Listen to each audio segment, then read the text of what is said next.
your beef? Why do you have such a problem with me?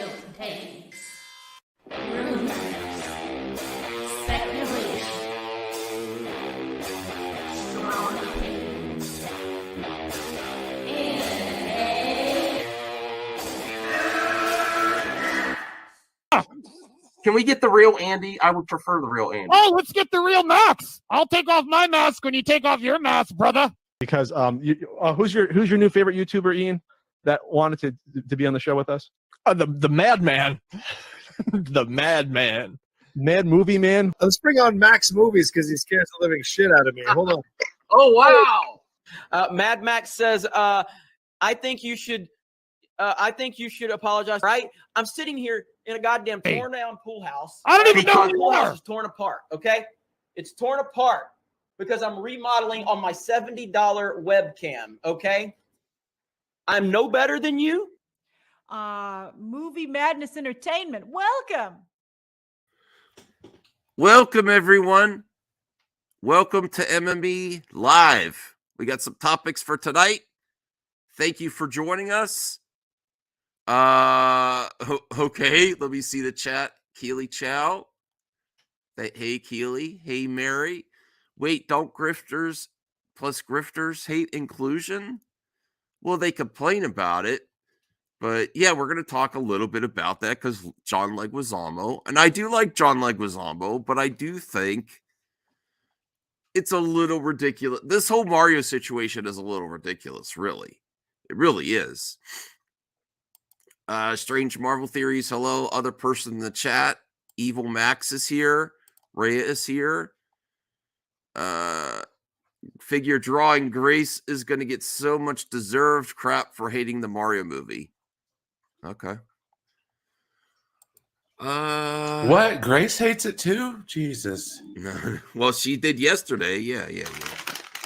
Will there be no Lions Planet, dude, just admit Jeremy is right about everything or mostly. I won't admit that ever. No. You've admitted it? Uh-oh. Okay. Not about a lot of things, but I don't know. Okay. Well, it's not about being right. Listen, just like EVS was saying about John Leguizamo, he was doing some type of John Leguizamo joke there because he is extremely progressive. I didn't really know. And then I looked up, he does the Daily Show now, too. So he's getting his chance to throw more heat than usual that he just does on Twitter. But we might as well get into the first topic then. All right. Rhea makes a great point. What? We still haven't got... I know. I am going to do it. I have so much. I'm going to do it. I'll do it this weekend. Or if we have time at the end of the show, I'll do it at the end of the show. If you remind me, CJ. Okay. We can do that at the end of the show. Mm-hmm. All right. So we might as well get to the first topic. And well, you know what? Let's do this first.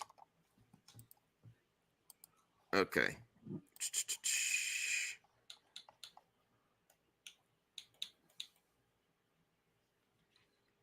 All right, because I do clip outs. The clip outs have actually been helping the channel, even though you don't get a lot of ad views. I think it's traffic.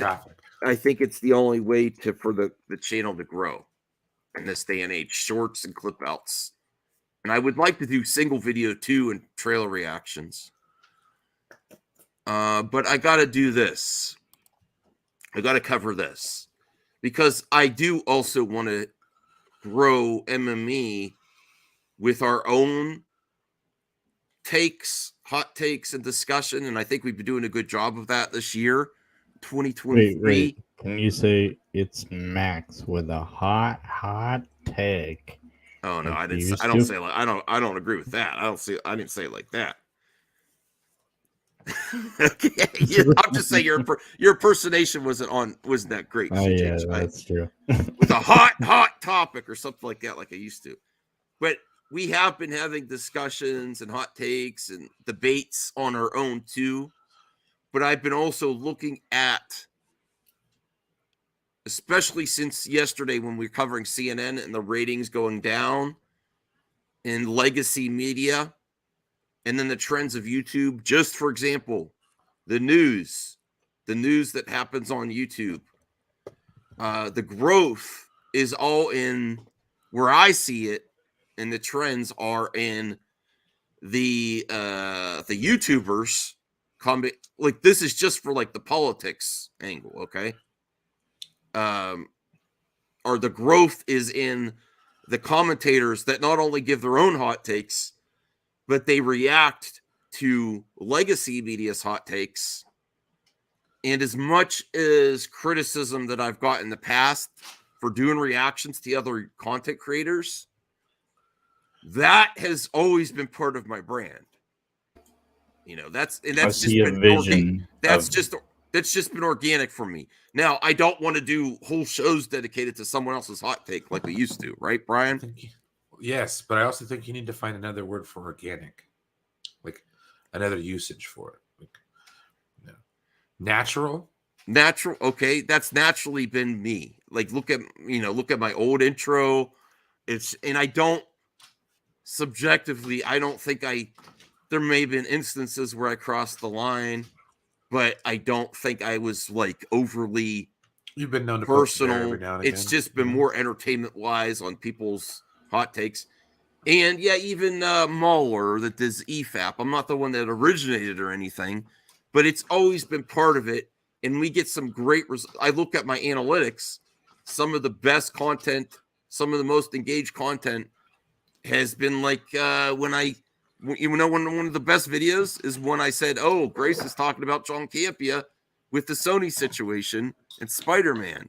And that video is like up to 8,000 views, you know? So it's going to stay part of MME Live, and we're going to react, and we're going to, not all the time. I want to do it, you know, I don't want to go over. You don't want to become more like Collider? No, I'm saying I want to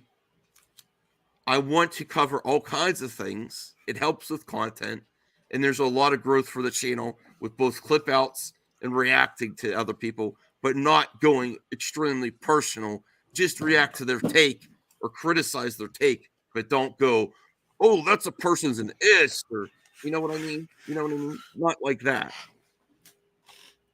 And you don't have to go all out on criticism like that. But. And other parts of YouTube have had extreme success with not only having their own takes, but commenting other one. And there's lots of people enjoy that. So if you want me to react to someone's hot take, or you think there's something out, you know, send me clips and stuff. Oh, you need to react to this at like 2 minutes in or something, you know. And that does make more content. It makes good content. Let's just try to keep it professional. We'll react and have fun, entertainment. Try to keep the shit talk to a minimum. Right. So this is what I see on the platform. It's not isolated to movie talk. That's why I gave the example of news. Other pundits are doing this. And this is where they are getting the most growth. I've seen the channels that comment on other commentators get growth, whereas the legacy stuff that only do their own are stagnant, losing views. So I'm going to do it. It's not only because of trends, it's because it works. It's always been part of the show. I think constructive criticism is max. Don't only do that. I agree. That can be lame. If you only react to other people, that's lame. The healthy dose of that, you know? What about taking advantage of this playlist thing that YouTube has? Like and organize certain clip outs or that would be great, but I'm not the most organized. I've tried to do playlists in the past, and I do enough. I take up. It might actually benefit. Here's an example for the other thing I'm doing.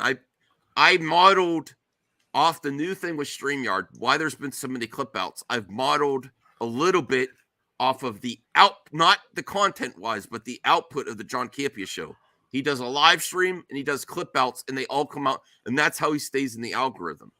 But he pays people to clip out and make titles and new thumbnails, and I don't have that. I don't have the resources to do that. I do that all myself. I mean, There was a AI. point. There was a point where I was going to get someone just to do clip outs, thumbnails, and titles, and release videos, but we're not in I a could situation still where I do could do that thumbnails. yet. What's that? I could do thumbnails. Yeah, but then you shouldn't be doing that for free. I can't accommodate paying people mean, at this it is. time. Yeah. It's fun to do, to be Okay. honest. Well, I don't want to take advantage of people either. I'm just saying this is. I mean, even if you're doing it for free, somebody can misconstrue it like you're taking advantage of people. So. Yeah, I don't want to take advantage of people. I'm just explaining that that's the difference. He has the resources to accommodate being in the algorithm that much with all these different topics, where I'm doing this on my own now. Like I end the show and I do clip outs and I schedule clip outs, videos, thumbnails,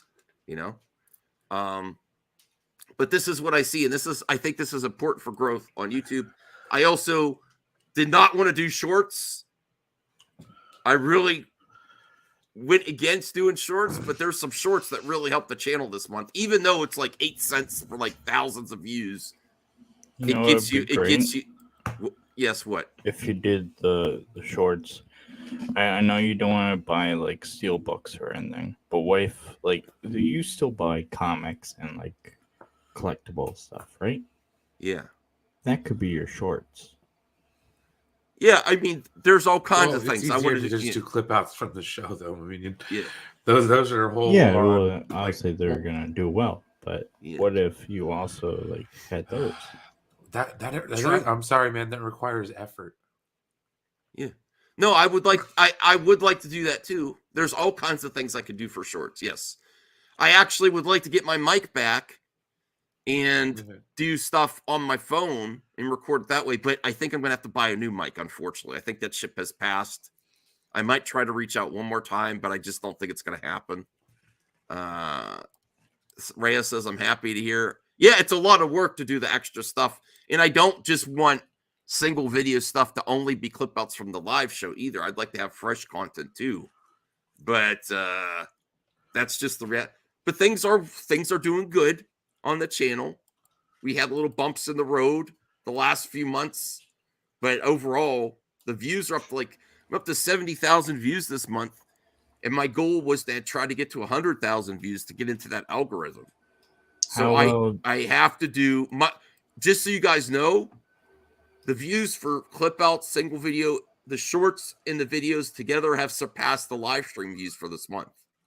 So that is important. And now that I'm transparent and I'm sharing that with you, I see that other people are going to do that too, even though, all right, but that is working. But I'm not going to stray away from Geeks and Gamers either now, but I don't want to dwell on it and do the whole react to the whole video, just react to part of it. It's not necessary to spend an hour on one freaking video, and that's on me. So that's just what I've noticed with trends on YouTube and what works. And that does also differentiate us from John Campia's show. John Campia said people are copying me all the time. Well, you know what? Unfortunately, John Campia's show has hit a few snags recently. They've kind of downgraded the amount of panels they have. And he does not necessarily comment on other pundits too. And that is something that we've done for a while, so that's just an update. All right. I need a drink. Woo. I'm parched. What the hell, man? All right. Let me get some water. But how's everyone doing today? I'm actually going to clip that part out as an update for,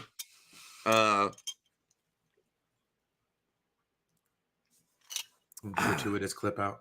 Well, the other thing is too, while I'm thinking about it, the analytics have changed too. The female viewership went up a little bit more, and the analytics also for this might be boring to everyone watching. Went down. How I don't have a lot of younger viewers. That went up a little bit, ticked up a little bit for female viewers and younger. Isn't that weird? Shorts and clip outs. Yeah, that's weird. Jesus, man. No, I'm not suggesting that's, I'm just telling you the facts. And we do want to grow. We don't want to just be stagnant here, right? A little bit suspect, dude. A little bit. What? Well, the word is sus. The way I said that? I mean, channel wise, I'm not gonna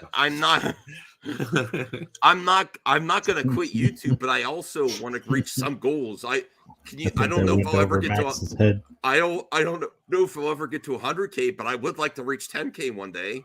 You know, I want to get to 6K. We got the 5K with the help of all of you, you know, a year ago. But I want to grow. If you don't move anywhere and you're just treading water for years and years and years, it's depressing. You know, that's besides my personal goals of, try to get healthier and other things in my personal life, try to go to convention, try to meet people in real life, reaching out to people again that I haven't talked to in a while. Those were all my goals, you know. Wait, I can bring the views. Oh, you can? Yeah, you can. Max. Yes. All right. Treading water is a good exercise. It is. It's Max's Canadian cousin. Yes.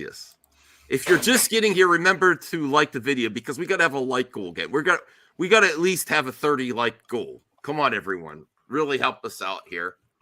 30 people to watch first. Well, we have. It really, your likes is what gets the traction of the videos. All right. Everybody on the panel, make sure you like the video. There's 3 right there. Mm-hmm. Are you one of those guys that likes on I'm video? telling you, we go after PewDiePie or Mr. Beast. I'm not going to go after anyone. I'm not going to go after anyone. 18 and there's 24 watching, dude. We're doing pretty solid. Cool. All right, so here's the main topic. I like John Leguizamo, but just like I like Grace. But, oh, man, this is where I have to say, all right, hold on. Let's bring this up first. And I got to make sure to get the timestamp. John Leguizamo is in the news. He's in Variety talking about Luigi. We all love Luigi. And the way that movie pundits and those in media are covering the Mario movie is another culture war event. It's like Maverick all over again. It's like that people, seems to me at least from the traction and the results from the box office. The cultural war is beyond at this point. What's that, CJH? I think the cultural war is beyond at this point. I mean, well, they're doing with that Spider-Man trailer. Well, I don't want to be naive to how it can impact the box office to some extent, and it can impact the review community is how they treat reviews. Kelly, God, shush. Sorry, Just making a good point, dude. What the fuck? Yeah. Okay, so he is in the news talking about how, and this is where I made the thumbnail was we're Geeks and Gamers, right? I do feel this is a move the goalpost moment because he actually used the term disinclusion. What? Yes, John Leguizamo. Because back in the day when they made the live action movie, he was, I guess you could say, race bent, and that's great. That's great. But if we are really going to have an inclusive society for everyone, these mantles, as long as these mantles can potentially be to and represent many different races, but he is like putting his flag in the ground, taking his marking in the sand, and like, no, I was one of what was a rarity, was a race bent character in the 90s, right? And now it should be, it should be represented by Latinos, Luigi. This is what he's saying, even though we all know Mario and Luigi are Italian brothers, right? You know, so this is where we're going to the point where I do feel like this is a move the goalpost moment. And this is something that the anti-SJW crew, the crowd, the Geeks and Gamers have said would happen. And it is happening. So I wanted to get people's reaction. Let's just have a nuanced conversation without like jumping the shark ourselves, you know. Brucifer says he just wants attention and he is mad they didn't call him. To be fair, I think Geeks and Gamers has been pretty tame compared to the other ones. Yeah. Rhea says Luigi has the late. biggest character arc in the movie. Yeah. All right. Strange Marvel theories. I've been doing YouTube 7 years and only have 9 subs. I like putting my theories to videos. Well, we're gonna help get you more. Go sub to Strange Marvel Theories, everyone. A great friend of the show. Here's what well, it also benefits him too because he is in politics now with the Daily Show. I don't mind the Daily Show. I like the Daily Show, but John Leguizamo whines too much. The OG movie is basically a cult classic, and the new one looks gasp like the video game. Yeah. All right, let's get to his quote here. Bring up the Variety article.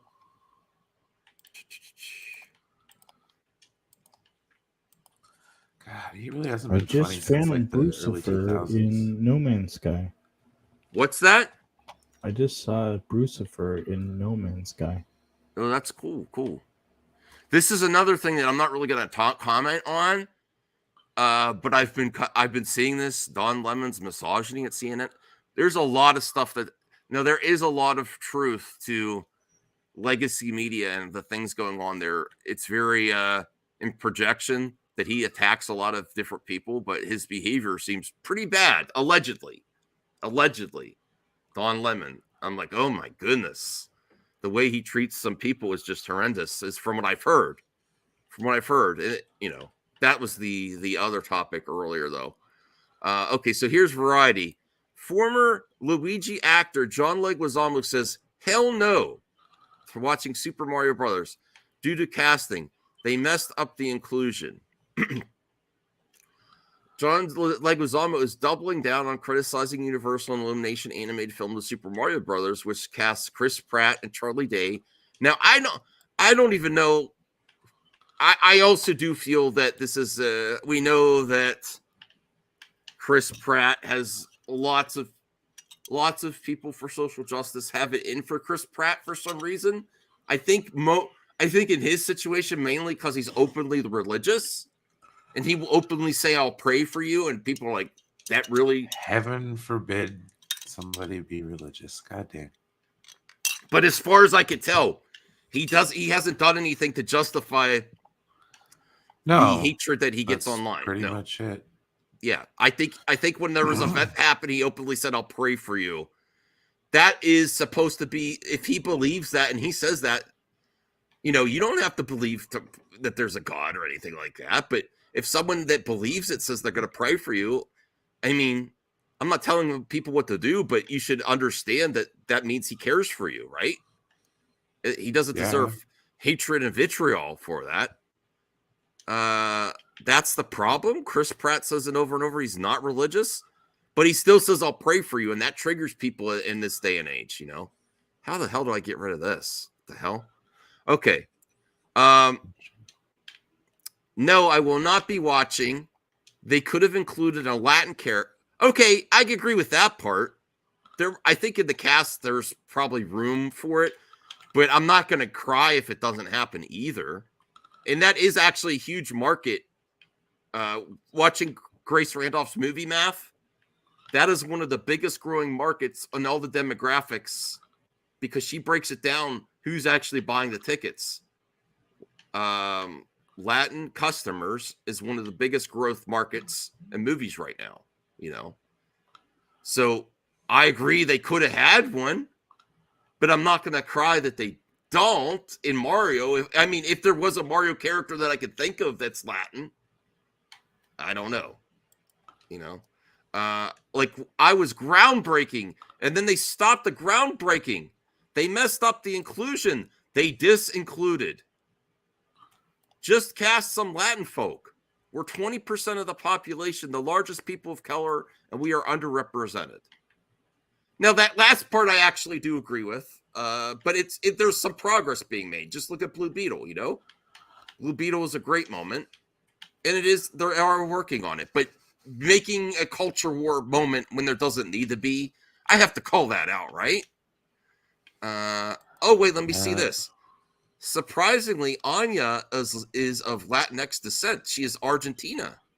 Or I don't know if I'm saying that right. Argentinian. She is from Argentina. Okay. That the country has strong roots in Italian culture. But I guess since she's but since she isn't the character being criticized, she doesn't count. No, she does count. Rhea, that's a great, thank you for including that. Because he says in the article that they could have included not just Luigi, just cast some Latin folk. And if that's part of it, if that's part of her heritage, then that means he is incorrect, right? They did include someone. I didn't know that about Anya Taylor-Joy. That's great. So there you go, John Leguizamo. And as far as I could tell, Peach was just a white girl, I guess. If you're going back to her origins, they didn't really specify her nationality, but using Anya Taylor-Joy. But let me see. Okay. I hear the criticism about inclusion of darker skinned ethnicities as marginalized communities, but his insidious nature makes the comment disingenuous due to his motives. Okay. He does have ulterior motives and agenda for bringing this up, getting attention for his new ventures into the Daily Show. And let's not play dumb and naive about people, how they participate in the culture war. He knows this is going to trigger certain people. I'm not triggered at all. I just think this whole moment around the Maury movie is another. They could have got Senior Nerd as Luigi. I love John Leguizamo, but bro, I don't even know what that means. Don't make me say, I don't know. Lazago, you know. He is in the John Wick's franchise. Great. And I like him. I like him as Luigi. I think he made that movie fun. In 2022, Chris Pratt shared that really I'm not a religious person, adding, religion has been as oppressive as F for a long time. I don't know what the deal is going on. Shout your mouth? What? And me? Oh, it means shut your mouth. Oh, okay. Okay. So what are your thoughts on John Leguizamo there? Brian, CJH, what do you think?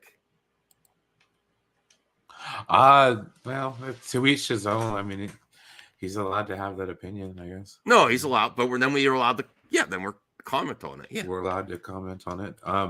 Honestly, I don't really have much of an opinion on it because I just don't pay much attention to John Leguizamo. I haven't watched The Daily Show in years. Okay. Yeah. I mean, it's not fair enough.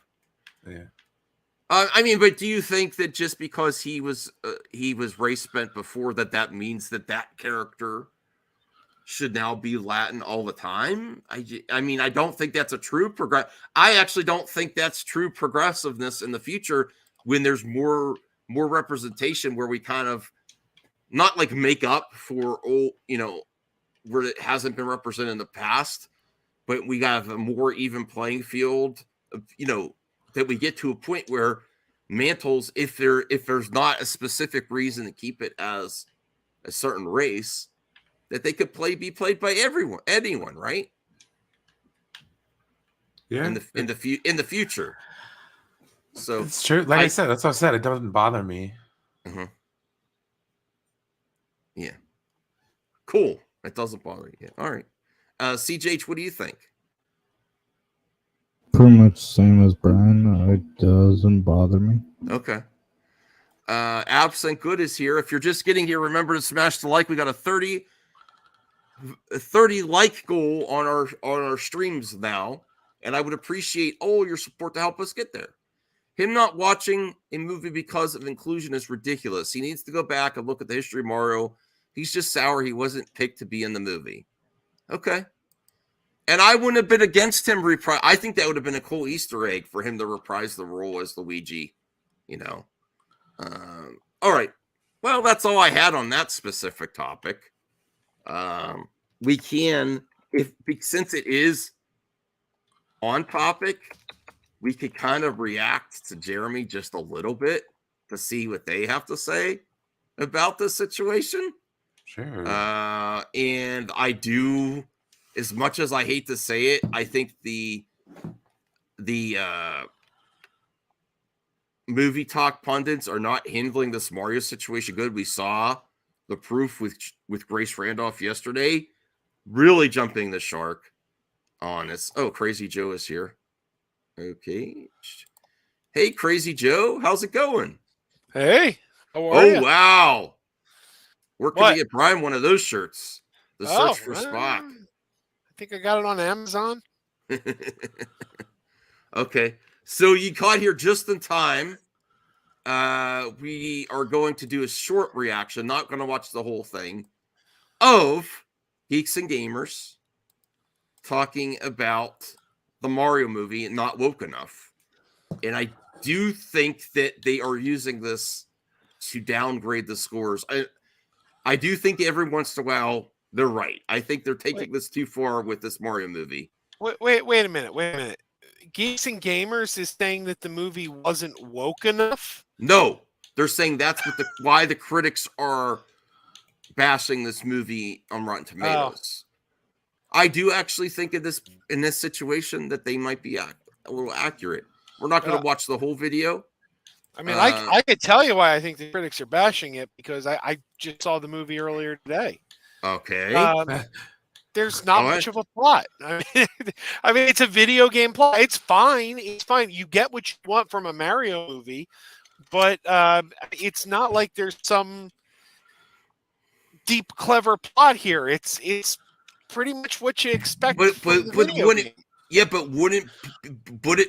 putting like some deep plot into a Mario movie that the actual source material is just saving the princess from Bowser be kind of cringe to shoehorn that in? Well, yeah, but that's the thing. This is never a movie that was for that audience. This is a movie that's for the fans of Mario, and the professional critics go in looking for one thing, and this movie is not that.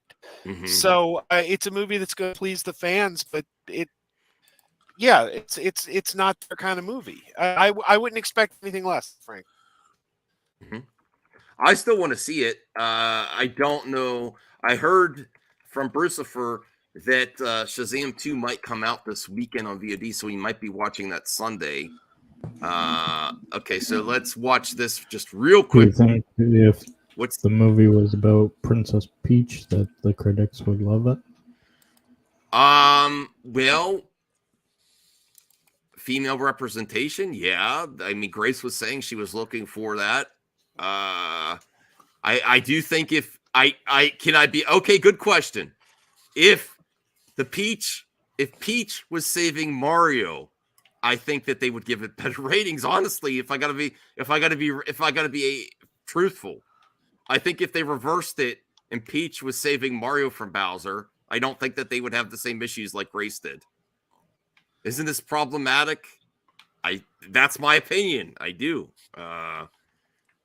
Okay, so let's watch just a little bit of this. The discussion around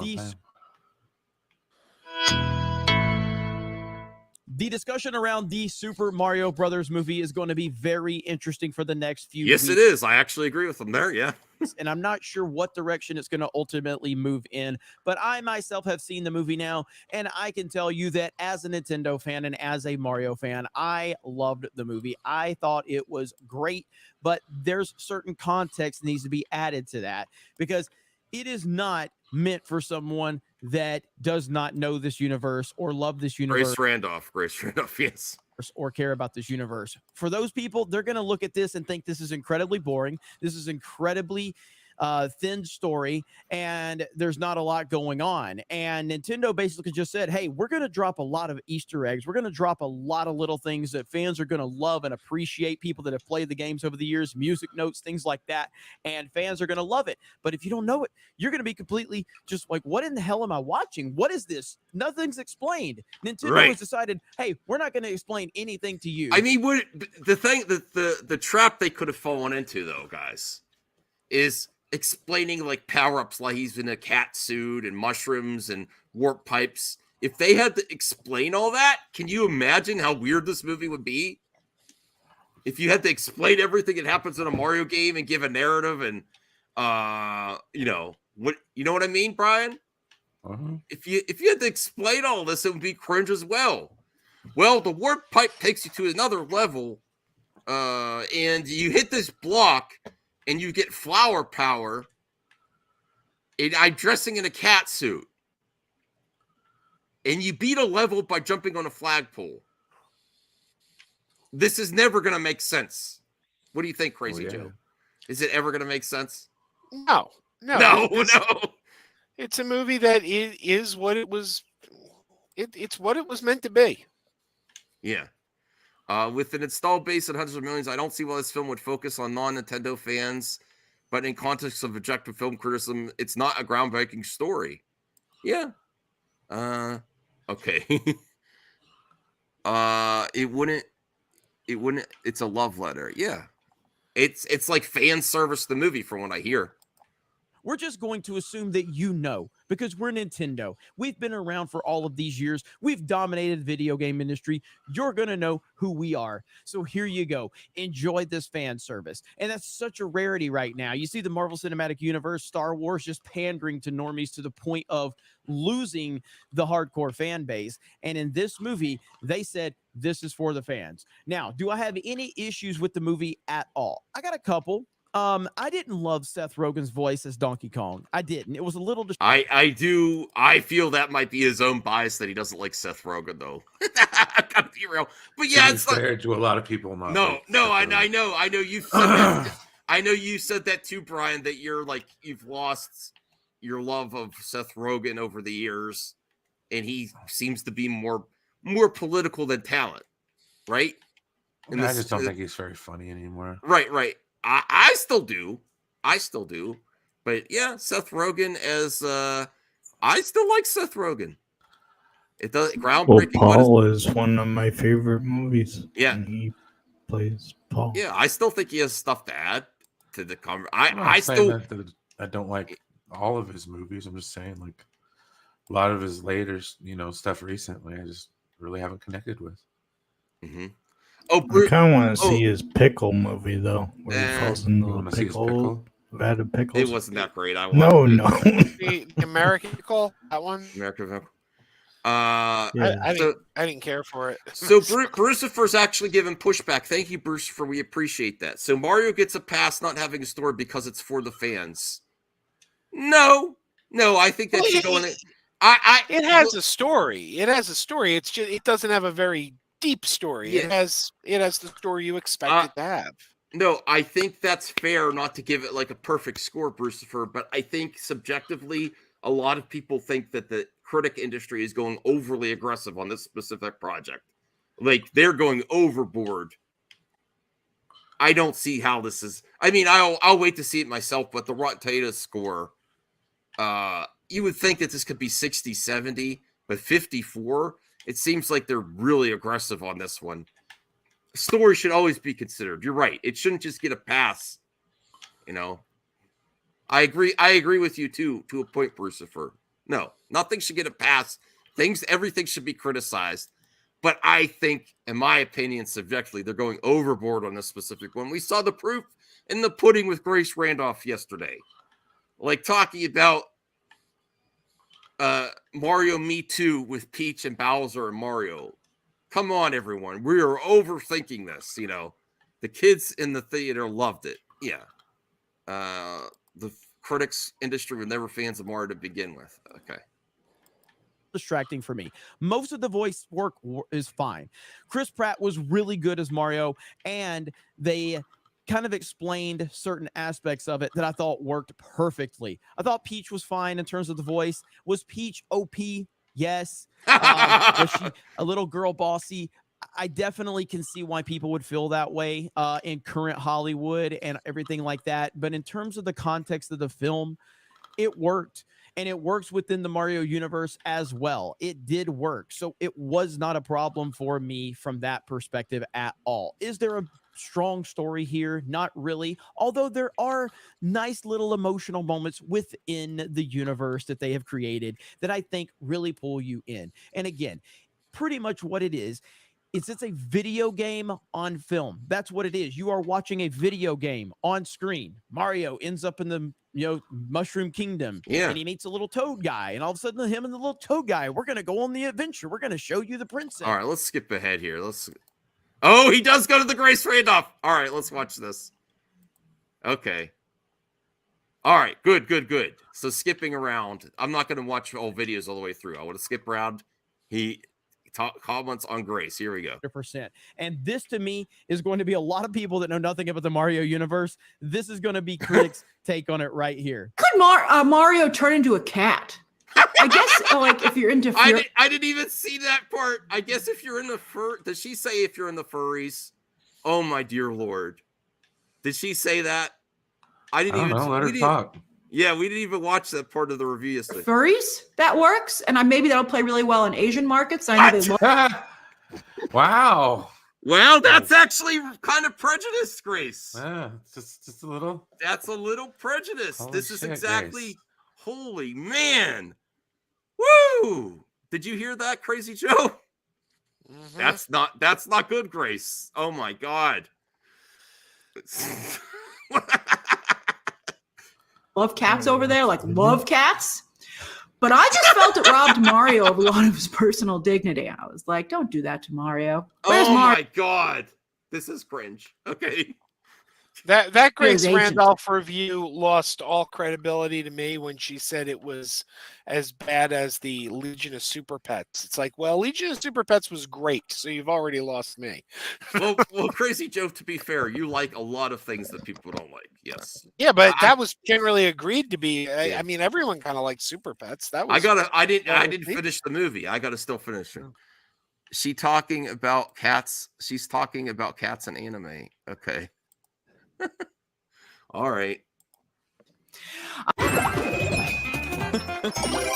Mario 3D World. Cats. Bruh. What? So, I mean, it's so funny to see normies that don't know anything about this stuff try to question it. Now, again, if you're going in All right, let's see what and else. it doesn't have all this and to with this movie, but without going into the details of it, I was very happy. All right. Damn. I give harsher criticism of Grace than he does nowadays. Did you see this, Brian? My video yesterday. He didn't even go into the Mario Me Too part. He completely skipped past that. Wow. He had a great opportunity. I'm gonna have to message him. I'm like, did you even hear that part? He watched the clip. He didn't see the video. How she jumped the shark. But that's all we're gonna cover there. Yes. Wow. I gotta rewatch that. I gotta rewatch that whole review for clips. Okay, but this seems like another moment where you're really out of tune with the actual audience and the consumer. This Mario coverage for me. That's all I have to say about that. You know, but you enjoyed it though, Crazy Joe? And I think Rhea, did you see it too in the chat? Oh, go ahead, Crazy Joe. I thought it was fine. It's it's pretty much what I expected it to be. It was fun. It didn't change my world. It's not the best movie in theaters right now. If you'd ask me what movie to go see right now, I would say either Scream or Shazam are both better movies. But if it's fine. Kids will like it. If you're a Mario fan, you'll like it. It's fine. Okay. Yeah, the Peach Mary Sue comments have been few and far between for people who actually saw the film. Yeah, he started that. You really enjoy it, Rhea? I want to see it. Mario is releasing on VOD in a month. Cool. Okay. Still think it'll make $1 billion? Well, good question. Good segue. Let's look at the box office projections here. Probably not. I think it Maybe, probably maybe, will. It was selling maybe. out yesterday. My friend couldn't even get his kid in to see it because it was sold out. And this is a movie that I think is very rewatchable for children. So I'm not going to say it's definitely, but Mario box office $1 billion. Let me see. Let's bring up an article here. Let's get to the receipts here. Hold on. Oh, let me take down that John Leguizamo. All right. Box office Super Mario Brothers. Okay. Super Mario Brothers mushroom to 141 million. Currently second best 5-day debut for Illumination. Scream 6 crossing 100 million Thursday AM at box office. Illumination, Nintendo's Universal, the Super Mario Brothers movie grossed more money in its first day at 31.7 million. And that's just one day. Than the 1993 live-action film made in its entire domestic run at 20.9 million, adjusted for inflation. It's also close to 6 million higher than we were seeing Wednesday. It's safe to say the latest big screen treatment of the 38-year-old video game is a hit with audiences, as they gave it a cinema score yesterday. The 3-day total is looking like 92 million with an updated 5-day cum of 141 million. Now, I will say the combination of the opening weekend box office, the worldwide appeal that this has in other regions, because this is like Nintendo is the closest thing to Disney, you know, and along with the A Cinema score and the audience score together, I think on the critic score is almost irrelevant in this specific situation. I do think it still could get to $1 billion. I wouldn't bet on it. I would say 3/4 of the way there. I would think that this would at least get 750 million worldwide. At least. I think it's going to be within that range. 750 to, worldwide to $1 billion because of the jump start that the initial weekend has, the cinema score, which has netted results. If you have an A Cinema score, you don't have normally you don't have a big drop off second weekend. That means better word of mouth. The consumers are happy. Rewatchability with younger viewers. I feel like it's going to at least get 750 million in my speculation. Sonic. Yeah. So this is, that might shock you, Brian, like those numbers based on what the critics are saying. That's a big 31.7 just on day one. That's pretty big, right? Mm-hmm. Yeah. I mean, they made more than like Marvel and DC movies recently, right? Yes. Just on the first day. Right. And it does not need a good Rotten Tomatoes score to get it. Crazy Joe, what's your thoughts on the combination of the critics score, the audience score, cinema score, and actual numbers with the box office? Where do you think this is going to land? What do you think?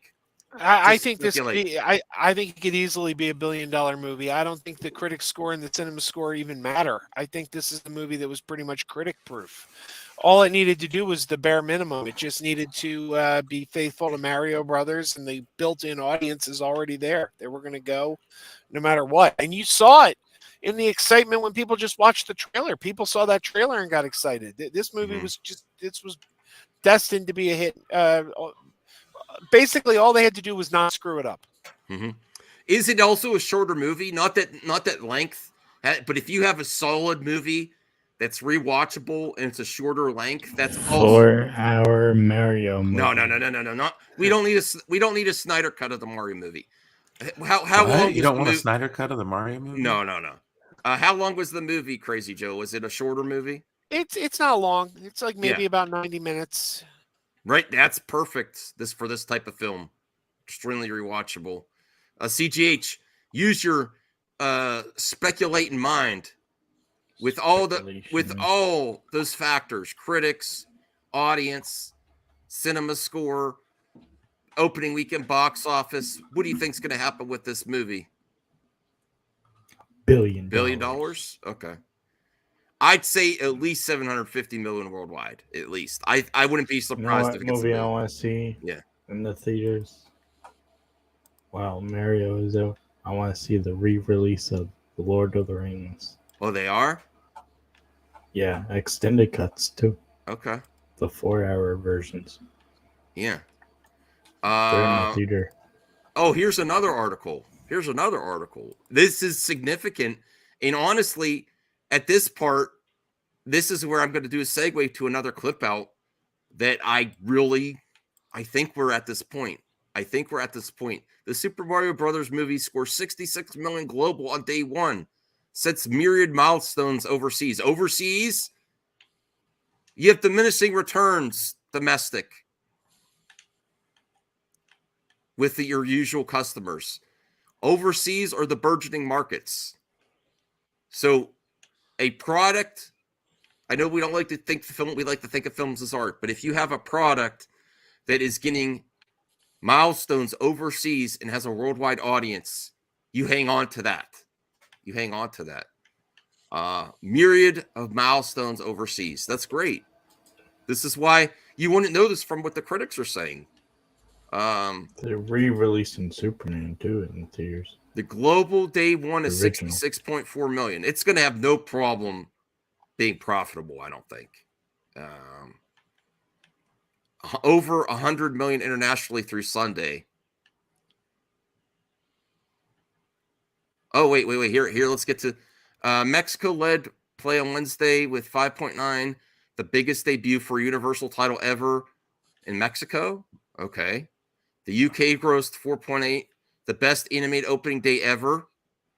Next, China delivered 4.7 on Wednesday. Germany, Spain, France.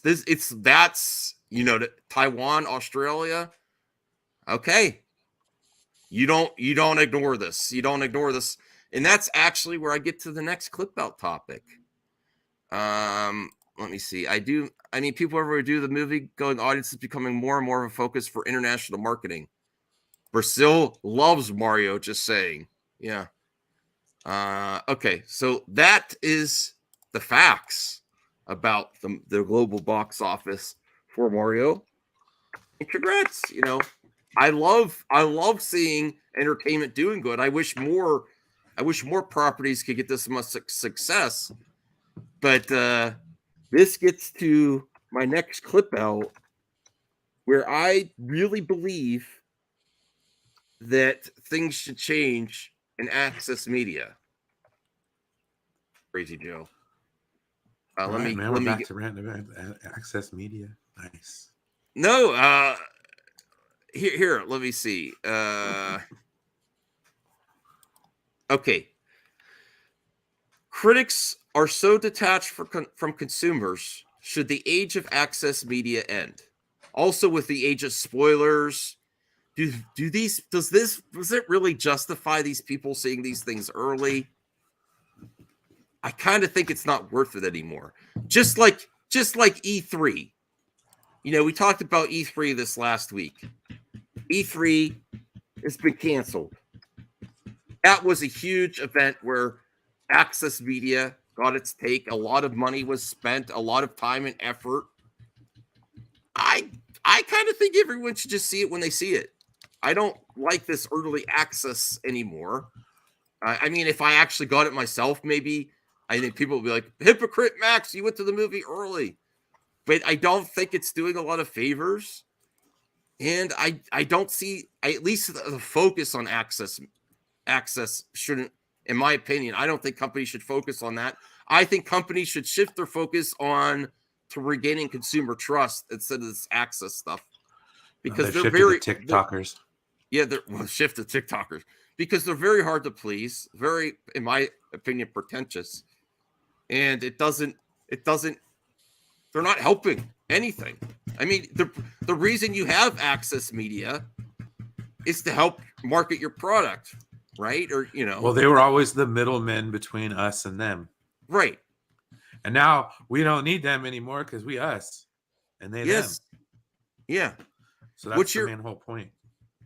What's your thoughts on this, Crazy Joe? Those that get access to movies and shows early, they're very detached from the consumer. So They you don't mean really help. critic screenings? You don't think? I don't think we necessarily need them, though. Well, or at least the focus. At least the focus doesn't need to be there, based on how detached they are from the actual paying consumers lately. I mean, it depends. It depends on the movie, I guess. I mean, because like take a look at The Flash. I mean, here's a movie that is supposedly so good that they're debuting it early at CinemaCon because they want to get the buzz out there about how good this is. And they feel they need that because the star is so problematic. They want to get the word out there. Hey, this is really good. So yeah, that's going to be very helpful to them. But then there's always the thing where they say, the embargo's not being lifted until the day before the movie. And that's always the warning sign. Oh, that's a piece of shit. They don't want the word getting out. So they're making the critics keep quiet. So it doesn't do them any good because as soon as you hear that there's an embargo that's the day before, you know the movie's going to be terrible. So I don't know. I mean, it kind of can go either way, I guess. Yeah, Evil Max. Hey, Anthony. Hey. Says, who decides who's detached? It's subjective, but you here thinks on the panel that a lot of these access media are a little detached from the consumers. I don't think it's just access media. I think it's some of us too. Okay. Me too? Pundits in general are detached from the customer. We're in our bubble. Yes. Okay, that's fair criticism of me. I think I got my... I'm not talking about you specifically. I think you have more. You get out a little more. Mm-hmm. Not necessarily to watch movies, but like you leave the house. Yeah, they're very helpful to the general public. Are they though? Yeah, because like let's say a new Star Trek movie opens tomorrow. Brian and I are there. They got our money. Yes. Very much so. The guy down the street who has seen some Star Trek movies and knows what Star Trek is, he might not be going, but he hears the movie's great, he might go. You know, it's like the general public uses that as their guide. The DC movies, okay, they're going to put out a DC movie. DC fans, we're going to be there. Mm-hmm. My mom probably isn't going to be there. My mom ain't showing up for that one. Right. But if the critics are out there going, this is fantastic, then yeah, maybe. Well, I love that. I love that you're pushing back, Bruce. I love your comments. I don't hate critics. See, that's the difference. Like, there are people that hate critics. I don't hate critics. I think they can be cringe. I think they can be helpful, but I don't think. Whereas in the past, if I was in charge of these studios, and just like James Gunn, I don't think James Gunn is necessarily worried about access. He basically did a direct to consumer with that video, right? He didn't go to Grace Randolph. Go ahead. I think they want more artiste films, and they want. Well, they're kind of biased towards Disney, to be honest. Mm-hmm. I don't see that. And I didn't really comment on, even though I like Black Adam, I didn't have a lot of issues the way critics were covering Black Adam. I understood the criticism. I just loved it. I think in this specific situation, the Mario debacle is not making the critics look good.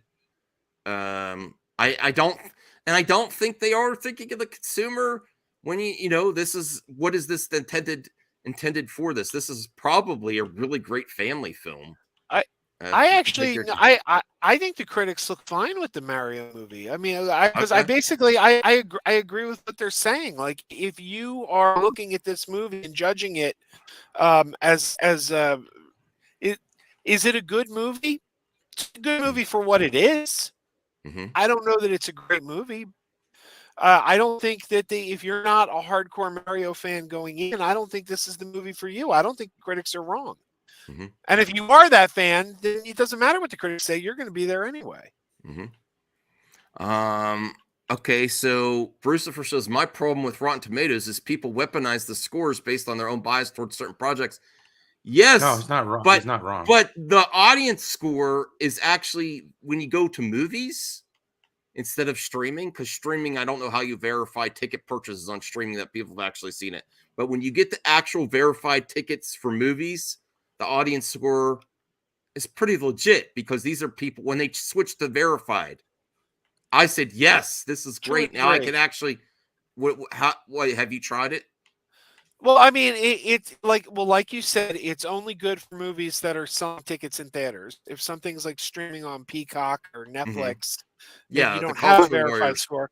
Yeah. But also after a certain point, it does. The verified score is only good to a certain point because eventually this movie is going to be on cable, it's going to be on video, and then all bets are off. So it's still the verified score is more reliable, but it's still not.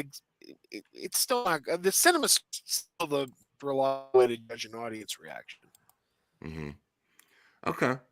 CJH, do you have any comments? And I do want to remind everyone we're up to 21 likes, and we got a 30 like goal for MME streams. I would really appreciate your support with liking and sharing this video, this stream. That really helps us out. What do you think, CJH, to round this topic out, and then we'll move on to something else? We're at the hour mark. I'm not too sure, to be honest. I think critics are full of themselves. Okay. And they want movies like Last Jedi, stuff that aren't really, made for the fans. They're more artiste and different. Okay. All right. Well, I think that wraps up this specific topic. I think the Grace Radoffs, the John Campia, I wish them all the success, but I just don't see the need for this anymore, especially with the spoiler culture out there. That's how a lot of stuff gets out. Oh yeah, I will send you the invite, Taladia, and if you're available, hop on if you can. If you're not, that's okay. Figure Drawing asks, are you a big fan of the Mario games, Crazy Joe? I mean, I used to be. I haven't played many past Super Mario World, the first one. Okay. I am a huge fan of trying to figure out when they changed the princess's name. Because I still remember her as Princess Toadstool. Now suddenly she's Peach, and I'm like, and is it the same princess? Is it a different princess? Because there was also a Princess Daisy. I don't know. Are there 3 princesses now? Or yeah, there's multiple princesses. Yeah. This is just hold on, let me see. I have this on Twitter that I want to show.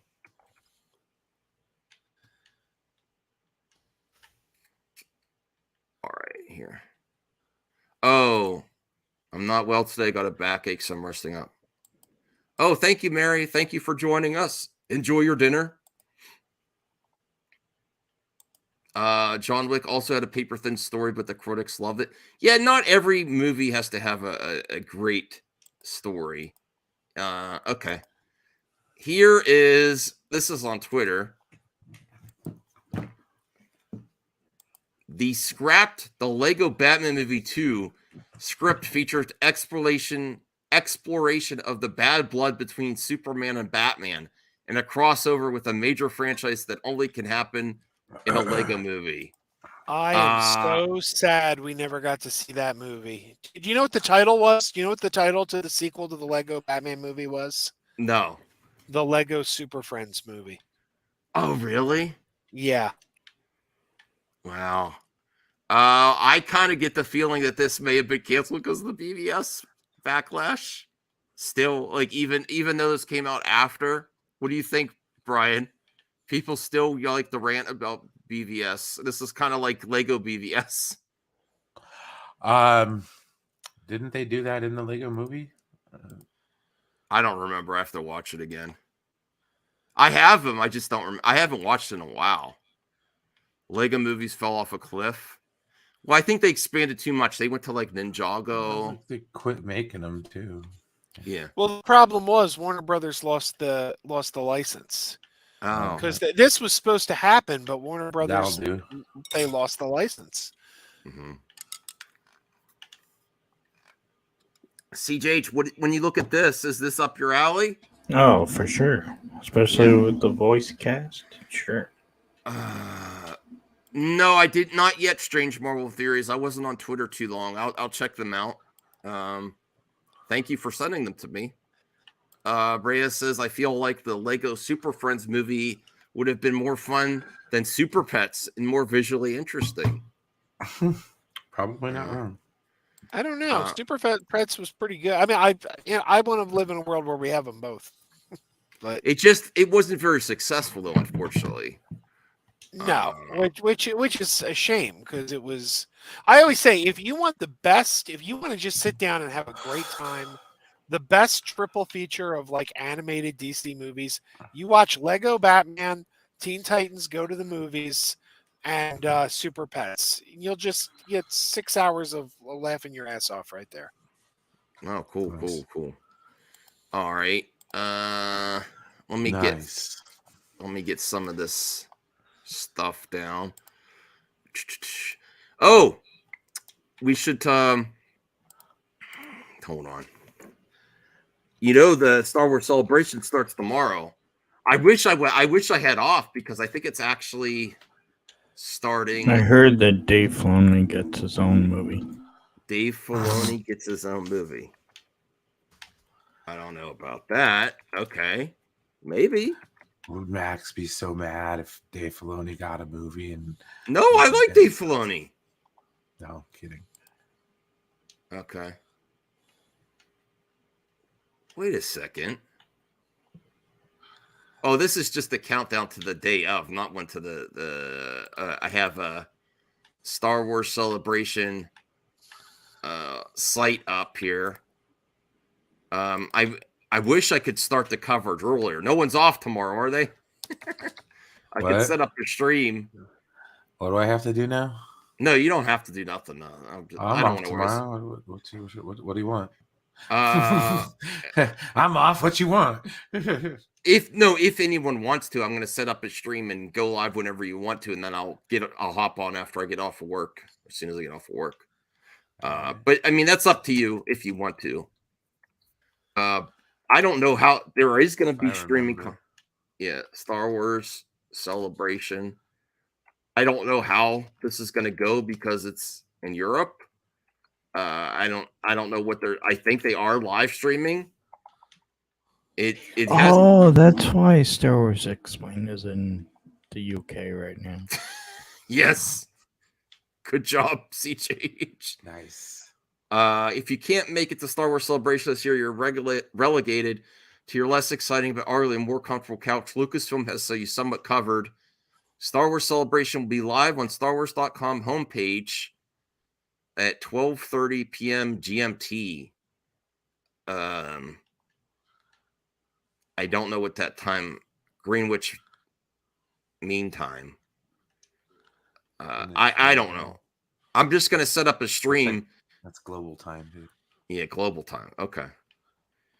I'm very excited for it. I'm hoping we get some great news this weekend.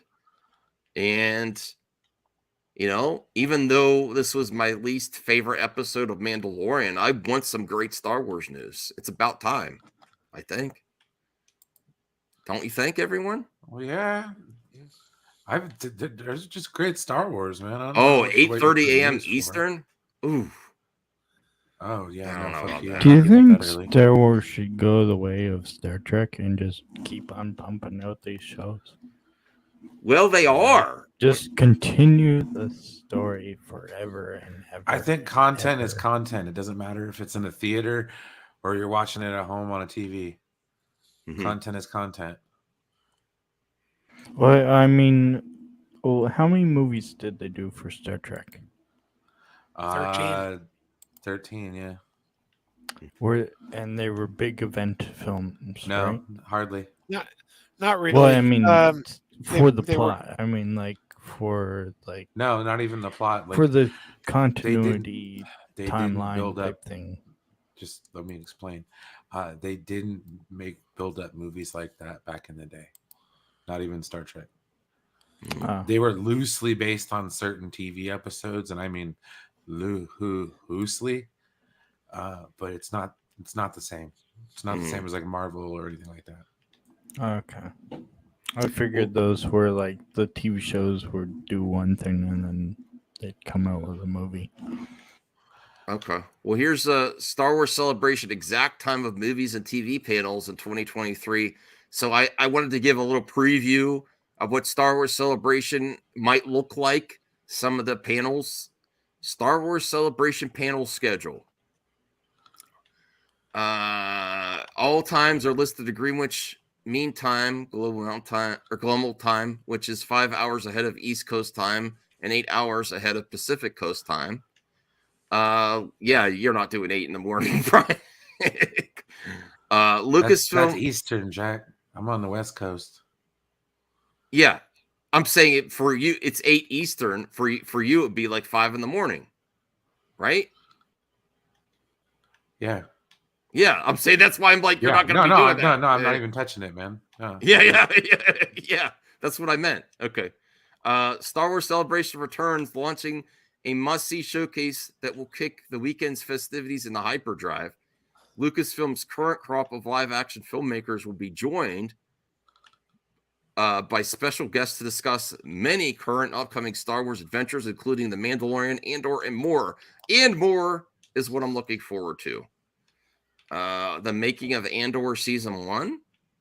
Executive producers Tony Gilroy and Diego Luna. I'm very happy that they are filming Andor Season 2 already. Star Wars Theory said he misses Andor, and he was the most critical over that show. No, we'll have to check that out, Senior Nerd. Don't give me any hints. John Roca, let me bring that up here. Oh, kind of. Don't tell me. All right, hold on. We'll watch that late. I'll find where that's, because I want to hear that. All right, we'll find that later. Let's go through this. I've been enjoying Mando more or less. It doesn't overstay its welcome at around 30 or 40 minutes per episode. Yes. Andor Season 2. Yeah, I just hope it gets a Season 3. The ratings have to go up some for it to get a season. No, they've already said it's 2 seasons. It's Season 2 will take you to where to Rogue One. Okay. All right. Senior he kind of dies, you know. I don't know if anyone knows that, but he kind of dies. What? Why are you spoiling shit, man? That's not cool. Yes. Very. The Titanic sinks as well, but you son of a bitch, man. Can we kick him? Absolutely. I'm kidding. All right, Senior Nerd, I put it in the community section. I don't necessarily want a lot of people coming on though, but it's there because I don't have you on Twitter, I don't think. Okay. All right. And I don't want to put things in the chat. And more. So they were saying it was going to be like 4 seasons though. Didn't they say that, Crazy Joe? No, it was always designed to be 2 seasons. I remember reading articles. I could have where... sworn it was 4 seasons too. Yeah. That's the first time hearing that. I always heard it was 4 seasons. In fact, I heard Season 2 is going to accelerate the timeline and do like a couple years. Yeah, I remember Diego Luna interview where he said they were going to do a lot of seasons. He's like, this is going to take up the rest of my life. And they kind of like went down a little bit, but I still think it's supposed to be 4 seasons, or I don't know. I'll have to research. We'll have to see what they say on the panel then. 6 seasons in a movie. Saturday, April 8th, Ahsoka. That's going to be a big focus on Saturday. Join executive producers Dave Filoni, Jon Favreau, and special guests for the upcoming Disney Plus series Ahsoka. That's going to be awesome. The High Republic. Centuries before the Skywalker saga, there was the High Republic. I think lots of Star Wars fans are looking for something beyond the Skywalker saga. And I'm really looking forward to that as well. Join luminous authors for an in-depth conversation. Wait, who's this? Senor McMahon. What the? Oh no. Goldman's here. Yo, yo, yo. You excited to see Ray be announced to come back tomorrow? What? Listen, if that happens for you, Goldman, I'm very happy for you. I'm not. If they actually do a good story with Ray, I'd be happy. You know what's gonna happen, and I'll make a prediction right now. Yeah. They'll announce a post-secret or a sequel trilogy movie, and then Ray will meet Grogu, as in Grogu is gonna be older. I don't know. Maybe. I dig that. Goldman says Mando season 3 is. I've been enjoying Mando season 3, but not this last episode was kind of not good for me. Okay. So join luminous authors for an in-depth conversation about epic new tales spanning books, comics, audio, and beyond, including all new announcements and reveals from Star Wars: The High Republic Phase 2 and a sneak peek of what's to come in Phase 3. So whereas Kathy Kennedy can't get any phase in after the sequel trilogy, the books, comics, and audio are already on hinting at hit Phase 3. Well, So that's good. Kathleen Kennedy too, though. I know.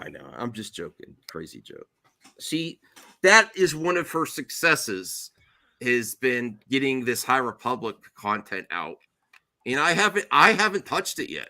You know, I'm looking forward to the Acolyte is supposed to be tied to that somewhat. So that is I think great. the Acolyte is the origin of Plagueis and Palpatine. We'll see.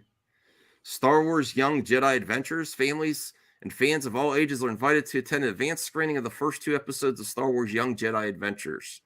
Join hosts Christina Ariel and special guests for an exciting sneak peek of new innovative series set during the High Republic era. And this is where one of the first projects with a show is being presented. They're starting with a young audience. It's good that they're starting young, because this is eventually going to be more adult content with the High Republic era. So you get to your consumers while they're young. That's a good thing. And having more shows for a variety of viewers. Adventures follow younglings as they study the ways of the Force, explore the galaxy, and learn valuable skills needed to become a Jedi. Star Wars Young Jedi Adventures will premiere on Disney Plus and Disney Junior on May 4th, 2023. Oh, wow. Okay. Clone Wars 15-year anniversary panel.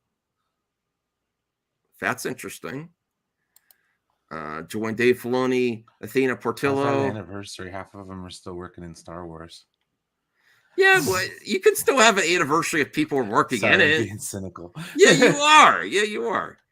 You know, when you think about it, every Star Wars movie that was announced when they first bought Star Wars has been released, just not as a movie. What? They announced a Boba Fett movie. It turned out to be a show. They announced an Obi-Wan movie.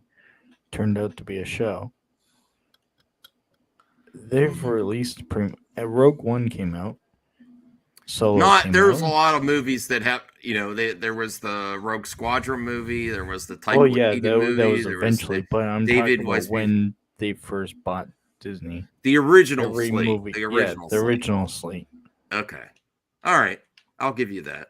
The original slate, yes. Anything after that original slate of projects, not so much. Anything that was trying to get the Rian Johnson trilogy, okay. You have somewhat of a point. I'll give you that.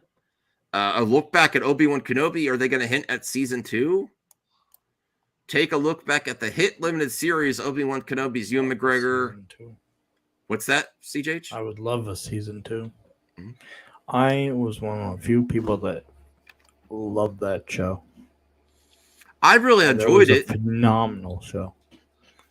Now the cinematography, whoever was in charge of that should be like let go, and someone else should be in charge of that because the shaky cam was just ugh. But other than that, it was a phenomenal show. Okay. I really enjoyed it. I actually like the fan edit better, but that doesn't say I think the original edit's garbage or anything. I just like it better.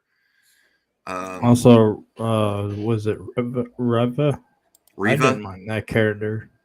I thought that was a great character. Mhm. But, to each its own. Yes.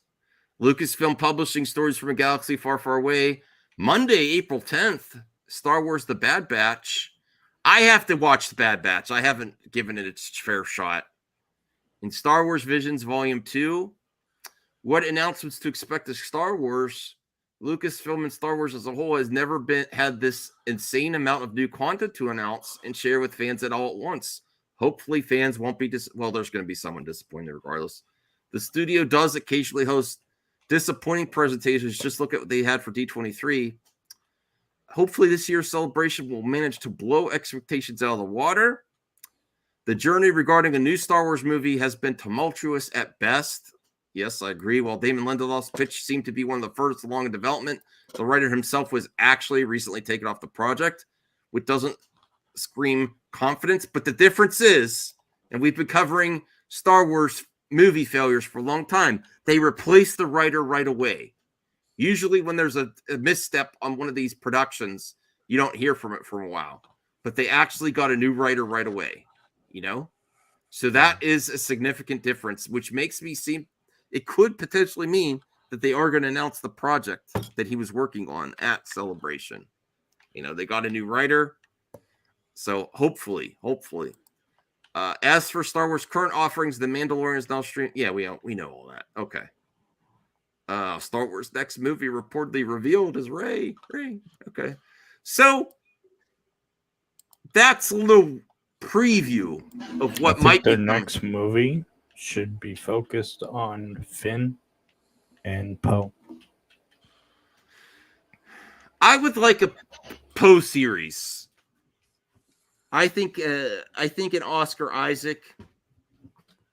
Disney has a great relationship with Oscar Isaac, and I think that series could do good. Finn, I just not interested in his character much anymore after what the sequel trilogy did to his arc. Is like, I guess I'm not going to be against it or anything, but I don't know. Go ahead. I think they need a Finn movie about Finn and the girl from Rise of Skywalker, because they laid something out there, but they never fleshed it out, and it's still there. And that's, you had all these former stormtroopers who were genetically inclined to, they were brainwashed. They were genetically made to be loyal to the Empire, but somehow they broke their programming. And we also kind of indicated that Finn and maybe this girl are Force sensitive. And there's a story there. There's a story there about, I think we were led to believe, though the movie didn't do a very good job of putting it out there, that it was this Force sensitivity was the thing that overcame their programming. So I'd love to see a movie about those characters training to be Jedi and taking what you've already given us to that next step. Okay. What do you hope? Go ahead, Senior McMahon. Well, I was gonna say, I don't know if John Boyega wants to come back to Star Wars. Seems like he wants to stay away from it. He said like a quote, like he'd rather just want to be a fan and watch it theater. I don't know. Lately, he said he really likes new Star Wars. So who knows? Well, what are you hoping for? What we know is going to be there, Brian, is cool. What are you hoping for? A surprise announcement, a movie? Lando is. I know it's not the way they've been hinting at it in the trades with Donald Glover, and that is different than when Kathy said it years ago, because he didn't comment on it. Kathy was like, "Oh, we want to do a Lando project," and he didn't say a word. Now he's actually talking about it. That seems significant. What are you hoping for? that you're just speculating that you would like to see beyond what we know is going to be there? So fuck that just dropped. I mean, I don't care. It's Star Wars. I'm gonna like it regardless of what they put out. So yeah, just pencil me in, sign me up. Let's go. I don't care. I mean, sorry, this is the most fanboy I'm gonna get on it. Just give me more Star Wars. Wow. Thank you. I don't care how it just comes. give me more. You're easy. I don't care how it please. comes down my plate. Ooh. If it's a fucking TV show, it's a TV show. If it's cartoon, it's cartoon. I've watched them all. I do not mind them at all. So yeah, no. So well, I have strong. Everybody, opinions. sit back, relax, and wait for something to come out. What about the Ryan Johnson trilogy? Sit back, relax, and wait for something to come out. You know what? That would get a lot of talk. I don't know how I feel about that. At one point I said just make it already because I'm so sick of them not making movies. I would like a strong presentation of a potential movie would be amazing. This is where I'm going to rate Celebration overall how they did. I think they need to do something as a surprise that people were prepared for. I think that could be a Lando project, or a movie that has some, or Obi-Wan season 2 because it was supposed to be a limited series, but I think they always were open to making another one. But I'm not going to cry about it if those don't happen. I'm just going to say, you know what? I wish they would have done something surprising. It's always good to have a surprise at these events. You have people, fans, and they do. I will say that they sell this. They sell this to consumers as you're going to get exclusives at these conventions. So I think you owe it to those people flying out of their country to go to this event for something exciting and exclusive. I think you owe it to those people. What about you remember when everyone was like, we don't need an Andor series? This is a stupid idea. Now everyone loves Andor. No, they don't. But yes, so, I know what you're saying though. So what about if they did a character that you are not interested in, but they do a phenomenal job on? I would go with a sure thing myself. That's like, yeah, there's a chance that you're going to convince people of a character and like, oh, this was a story that was meant to be told. But I would go with sure things for now, until that for me. What would you want to see, Crazy Joe? What are you hoping for beyond the confirmed panel stuff? Well, the Lando show is my most anticipated Star Wars project. I'm also extremely interested in the Taika Waititi movie. Hopefully, we hear something on Taika Waititi's movie, and then the other movie, the former Damon Lindelof movie, which I don't see Damon Lindelof leaving that as an issue at all. I mean, writers leave projects all the time. I mean, that's not unusual, but it's still plugging along. Same directors attached, and they're so I don't know anything. Give us anything. I as long as it's not, I don't know. I'm not. I never cared for the Clone Wars, and I don't care for the Bad Batch. So it's fine that it's out there, but that's probably the only thing I don't care about. Yeah. Senior Nerd, what do you think? What would you like to see if beyond the confirmed stuff? All right. What happened? What happened? You were muted. Why were you? The world ended. That's what happened. We're all actually dead. Oh, come on. What happened? What's going on? We're talking about. Are you listening to me, bro? We're talking about what you would like to see beyond the confirmed stuff we went on to expect from Celebration. What's something that you would like to see or hear? A surprise announcement, Lando, a new movie, like confirmation of a movie actually going into production. What would you like to see? Ryan John's trilogy, whatever. Okay. So as I said in the chat, I told you about that Snyder drops a lot like big explosive Star Wars scoops that it'll blow your mind. All right, I want to hear it. All right. No, I'll let you watch the video because if you look at, but okay, so I didn't know that the celebration was this weekend because let's see. Other than stuff I already knew, The Dash Rendar show. I guess like maybe like okay, I think we're gonna get a trailer for Ahsoka. Yeah, but there's already been one, hasn't there? No, there was it was like through someone's camera phone and like maybe like from like Brazil. Yeah, they didn't release it publicly. Yeah. Okay. Yeah. With but maybe like Thor, Thrawn. Who's gonna play Grand Admiral Thrawn? Ooh, that would be a big announcement. Yeah. And I think it's he voiced him in Rebels, Matt Mickelsen's brother, who played him because he had the voice. I think we get like confirmation that Mary Elizabeth Winston is playing Hera. That's been rumored. Or actually, I thought that was confirmed. I think that's confirmed, but it was never like I don't think Disney ever said yes she is. It was like from the trades. So like something like that, and okay. Yeah, again, because I already know. I know because I just. All right. Yeah. All right. I think I found it. All right. Let's do this because I want to hear this. I love scoops. And we're going to be able to tell. All right. Let's react. I didn't watch this yet. All right. Let's react here. Are you ready? Are you prepared, Crazy Joe? Yeah, I guess. Who's this guy with John Roca? He's a scooper. Well, do you not want to? I mean, you can easily tell if he's wrong this weekend. Like it's going to. No. He's legit. He's very legit. He's not. He's not like the. All right. Well, let's enough setup. Let's hear this.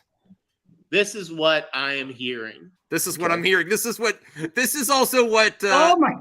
He does the same thing as Sil now. Sil also does this. So this is what I've heard. Okay. With regards to Star Wars Celebration. Okay. We are mere hours away. Yes. So this is a little appetizer. All right. Is that you can expect trailers, as you might have assumed, for Indiana Jones 5, a new trailer. Ooh, a new trailer. Awesome. And Ahsoka, yes. Okay. Yeah. How dare you, sir? Ahsoka. But here's what I'm hearing. This is the big rumor this week. And I want to say this to all you Star Wars YouTube channels who are about to watch this and doubt everything. Jeff has more sources than you do, so just kind of letting you know. So if you're gonna bash it, it's like they're listening to us. I just want because I guys. He was talking directly to you, Crazy Joe. I don't believe it. Don't doubt me. You don't believe. Why would the sources tell him? Like why? Stuff's supposed to be secret. Why? What's in it for them? I apologize. This is unprofessional, but my dogs are barking. Hold on. Oh God. Zachary Levi indicated he'd love to play Dash Rendar. I'd love to see that. Yeah, I mean, I thought it was. He don't love Shazam. I thought it was. Wait, who's the guy from the Shaun of the Dead? Simon Pegg. Yeah, I thought he played Dash. What about Simon Pegg? Clone Wars. Oh, I don't know. Was that Dash Rendar was on Clone Wars? I didn't know that. Oh wait, there's a character in the Rebel. Is it Rebel or Clone Wars that might show up in Ahsoka? He was played by the guy from Grey's Anatomy. He voiced him. The Scottish. He's a Scottish actor. He was in Grey's Anatomy. He voices Mandalorian. That did with Sabine. I'm not You know sure. what I'm talking about. Who's this? Okay, I'm back. My older dog did a face, like a bird walking into a closed glass door. He was looking for his biscuit, and he walked right into. He thought the door was open to his kennel. And he looking behind, looking for his biscuit. He face planted it right into the front of his kennel. It was pretty funny. Okay, so I'm very excited to watch this. And it's all on how you cover scoops. We are going to cover scoops on this channel. I'm not telling anyone to believe it. It's fun. It's fun. Okay. Wow. Senior Nerd is like, get on with it. It's exposed. I'm telling you, you guys are gonna be volume. I know you get excited. I know you get excited. Whoa. Play it. Okay. I know you get excited. Okay. All right, here we go. Play it. My God, bro. Make fun of it. Just understand that you're bashing and make fun of it because you're stupid about it. Go ahead. I would say my is so close to Star Wars Celebration that my traditional Star Wars source could answer no questions. Ooh, wow. So okay. I got no comments on a bunch of this stuff, but this was the rumor. This came from Brian, the person who has Thanks, given Brian. me a lot of good Amazon stuff, over the last few months. Okay. All right. They are hearing, and this shouldn't be a gigantic surprise, but they keep hearing. I've told you last week that there's going to be 3 Star Wars movies that are announced tomorrow. Oh wow! So they're actually going with this too. Okay. That there are. I've heard that from multiple sources. Crazy Joe. People keep saying there's going to be 3 Star Wars movies announced. That would be significant if they do that. But you're going to be able to call BS on. You're going to say, hey, Jeff Snyder and John Rockwell, you were pretty harsh on critics of yours, but they did announce 3 Star Wars movies. We're going to be able to say that, Crazy Joe, if they're wrong. I gotta point out, Jade saying that the Scottish actor we were just discussing was Kevin McKidd. Yes. I have actually been rewatching his 2007 TV series Journeyman, which was a wonderful NBC series that was cut down way too soon.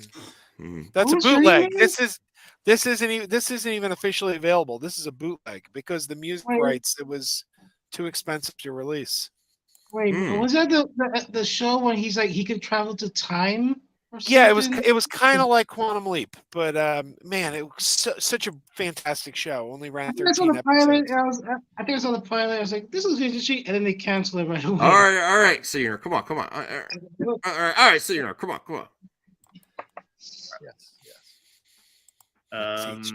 One is going to be SOC's movie, right? The one that Lindelof left. Yes.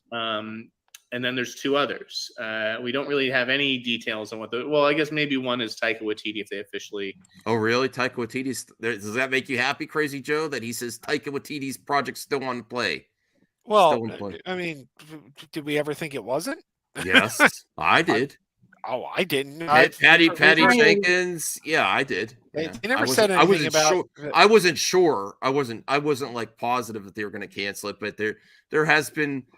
People aren't as happy with his like Thor: Love and Thunder as Taika was they used to be. So I wasn't sure, but okay. So the Lindelof, I don't know the writer's name that took over, so that's maybe Taika Waititi. Okay, let's see what else he has to say. Do that. But this other one that I keep hearing, and this is grain of salt. Grain of salt. But I hear that salt shakers out. Grain of salt, everyone. Don't put, Oh my God! Press play. Hey, Senior Nerd. I'm happy to play this, but I got to be transformative, or you can't upload it again. So you have to pause and be transformative. That Dave Filoni is going to get one of the 3 movies. Wow. Dave Filoni is going to be, I guess, directing, right? What if it's a Rebels movie? You're on the right track. I think it's a Rebels movie. And if they don't have Thrawn cast it, if they have all these projects, you have Zeb, I think it's a Rebels movie. Yeah. A Rebels movie. Rebels is one of the most successful, regardless of what side of fandom you take. Everyone likes Rebels. It's a great group. It's a tight group of characters. It has an alien, just like Chewbacca with Zeb. It's might be a Bad Batch movie. I mean that's possible, Jade. But the way that they're doing projects like Ahsoka, Zeb, I think there's more more Easter eggs leading to a Rebels movie. I think it's going to be a Rebels movie. And if you have Ahsoka end that sets up a movie, that is going to be next level. I'm convinced. I would say over 50%. I think it's going to be a Rebels movie. If it's Dave Filoni, I think it's a Rebels movie. Okay. All right. Let's hear more. Does he direct? Does he write? Yes. I think one of the movies will be his. Very interesting. Okay. I've heard that here's what everything comes with. Okay. I'm told they're trying to codify the Star Wars universe around the worlds that Jon Favreau and Dave Filoni have created. Right. Which is why all these other movies and shows are sort of being killed. So it does, in fact, sound like Dave Filoni is the new George Lucas. Ooh. Okay. Yeah. There's a lot of people that don't like Dave Filoni too. I love Filoni. I've been a huge fan of him before Star Wars and Avatar: The Last Airbender. So I think, yeah, he was the Filoni was the next up at Lucasfilm. George took him under his wing. Yeah, he was like, George was. I don't. This term has been, kind of that, but he was. George Lucas was grooming Filoni to look over Lucas in a good way. Yeah. That's an overused term nowadays. Yeah. Well, I don't know about like overlooking, but something more like look over the franchise once George retired before he sold it to Disney. And he's got a vibe with the fans. Like, I know some fans dislike him, but I know a lot of EU fans don't necessarily like Filoni. But okay, let's hear what else. In terms of the design of the universe going forward. Very interesting. Okay. What my sources told me was that Jon Favreau had a falling out with Kathleen Kennedy. Oh, shit. Oh, no. Crazy Joe, we got to get your take on this, man. I don't buy it. Oh, you don't buy it? No. Okay. He's actually going into Doomcock territories with that type of commentary. Yeah, but he's more. Although I'm a critic of Kathy, Crazy Joe. You know that. But okay, you don't buy that at all. That's fair. That's why we like you here. You think that's BS. Okay. Yeah, I don't believe that. All right. After season 2 of The Mandalorian, I think it was. Really? Because she tried to get so involved in the show to the point where Jon Favreau almost left the show after season 2. He's really going into the Doomcock levels there. Listen, I think it's possible. I do think it's possible, but that's really into the Civil War type stuff that Doomcock has been saying. Well, Crazy Joe, we need your responses for this content because you make it better because you have a different opinion than me. Yeah, I think it's nonsense. There never was a Civil War. That wasn't real. That was nonsense Doomcock made up. I mean, I don't know. I don't buy this. I could see Favreau being done just because he's a creative. He's a creative. He wants to. He probably wants to go make another movie like Chef at some point. I don't see him wanting to be tied down to Star Wars. I'm a little confused on the timelines too, Strange. I have to research it. No, because it's weird because we didn't see Ahsoka in the sequel trilogy, and we thought Vader must have killed her. Then we saw Rebels. She showed up, and then she fought Darth Vader, and that's when she found out that that's Anakin. And then the door closed. You say, well, that was it. You thought that was it for Ahsoka, and then she comes back in the final episode. So yeah, the timeline Star Wars is more like this. It's all right. Well, I think it's possible, Crazy Joe. Because she's had a lot of issues with creative differences. She has. Really? That's fact. That's fact. That she has had a lot of issues with creative differences. So if she was trying to get more involved and they didn't want to have it, that could be conflict. Not to the point where he's saying to the point where Favreau wanted to quit. I don't know about that. Why would he want to quit a payday like that? It's something he's happy with. All right. But I could see him just wanting to leave to pursue other things. I don't think it. I mean, he made smaller little films like Chef and Maid, and I could see him being like, I don't want to spend the rest of my career just doing Star Wars. I want to make another one of those. So was Doomcock right? No, absolutely not. Senior nerd. I don't know what Duke can say, but Jeff Snyder, Duke has a con artist. He made up stuff on top of his head. Snyder knows people. He knows people. He knows source. He has people in Hollywood he could talk to. CJ, what's your take on this dude? Go ahead, Senior. Great. It's about time.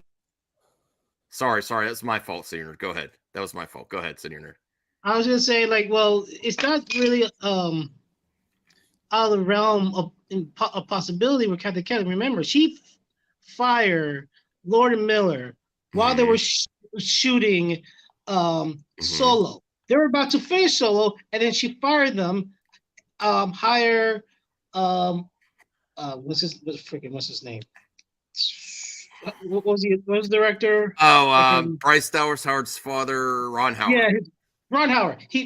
Ron Howard, and have to reshoot the entire movie so he could get the credit, while also recasting, cut out certain things. Also, Colin Trevorrow too. Yeah. Josh Trank, all those. Yeah. Oh, you're freezing up.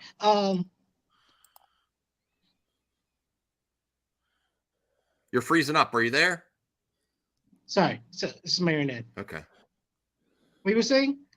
But yes, she's had a history. I just gave some more examples of conflict with creatives and creative differences. Yes. Yeah, also like the reshot for Rogue One. Yeah, Rogue One too. Yeah. Which saved the movie. It saved the movie pretty much. So there, to be fair, Crazy Joe, I value your opinion, but there is at least a history there. It doesn't mean they're saying it's truthful, but there is a history with creative differences and conflict there. So yeah, I don't know. I have a hard time buying that one. Okay, that's fine. That's fair. That's what you add to the show. It's great. All right, let's see what else he has to say. Season 2. I'm told she also forced him to do Boba Fett, and this is something I don't even know. You'll have to film me. I don't know what this forced is. him to do Boba Fett? She forced him to make Grogu and Din reunite. Yes. Oh, which John Favreau did not want to do. Oh wow. See that's the reason why that felt odd. That felt odd. Why? Yeah. Here's my thoughts on this. This may be even above Kathy's pay grade, because what Star Wars always been about, Crazy Joe? Merchandising. Selling toys. Yep. Yes. Where the real money from the movie is made. There's stuff like in DC, like Young Justice was canceled because the toys didn't sell, even though the series was good. So with those, Disney wants people to pay to use their licenses, like Hasbro, Mattel. And when you have sequel trilogy toys, that I'm not going to say it was a dumpster fire, but there are toys sitting on the shelves where Grogu is flying off the shelf. I can see this as extremely plausible, this scenario, that they were going to potentially move on from Grogu, and the licensees, the companies that pay Disney money to make product, like Grogu stuff is flying off the shelf. And that can also explain some of the jankiness with this season of Mandalorian, with Grogu just being tossed around in kind of awkward scenes. So I actually agree that this is a strong possibility, but I actually don't blame that on Kathy. And I think anyone's going to have to deal with that. That Grogu is a huge success with kids, families, and I don't even put that on Kathy. I think the people that are paying the licenses to make products want Grogu in the show. And that can also explain some of the mixed results from Mandalorian Season 3 starting from Boba Fett, I actually think this is very plausible. Okay, what's your take there, Crazy Joe? That they want to keep Grogu in, maybe to a detriment to the original vision of the story?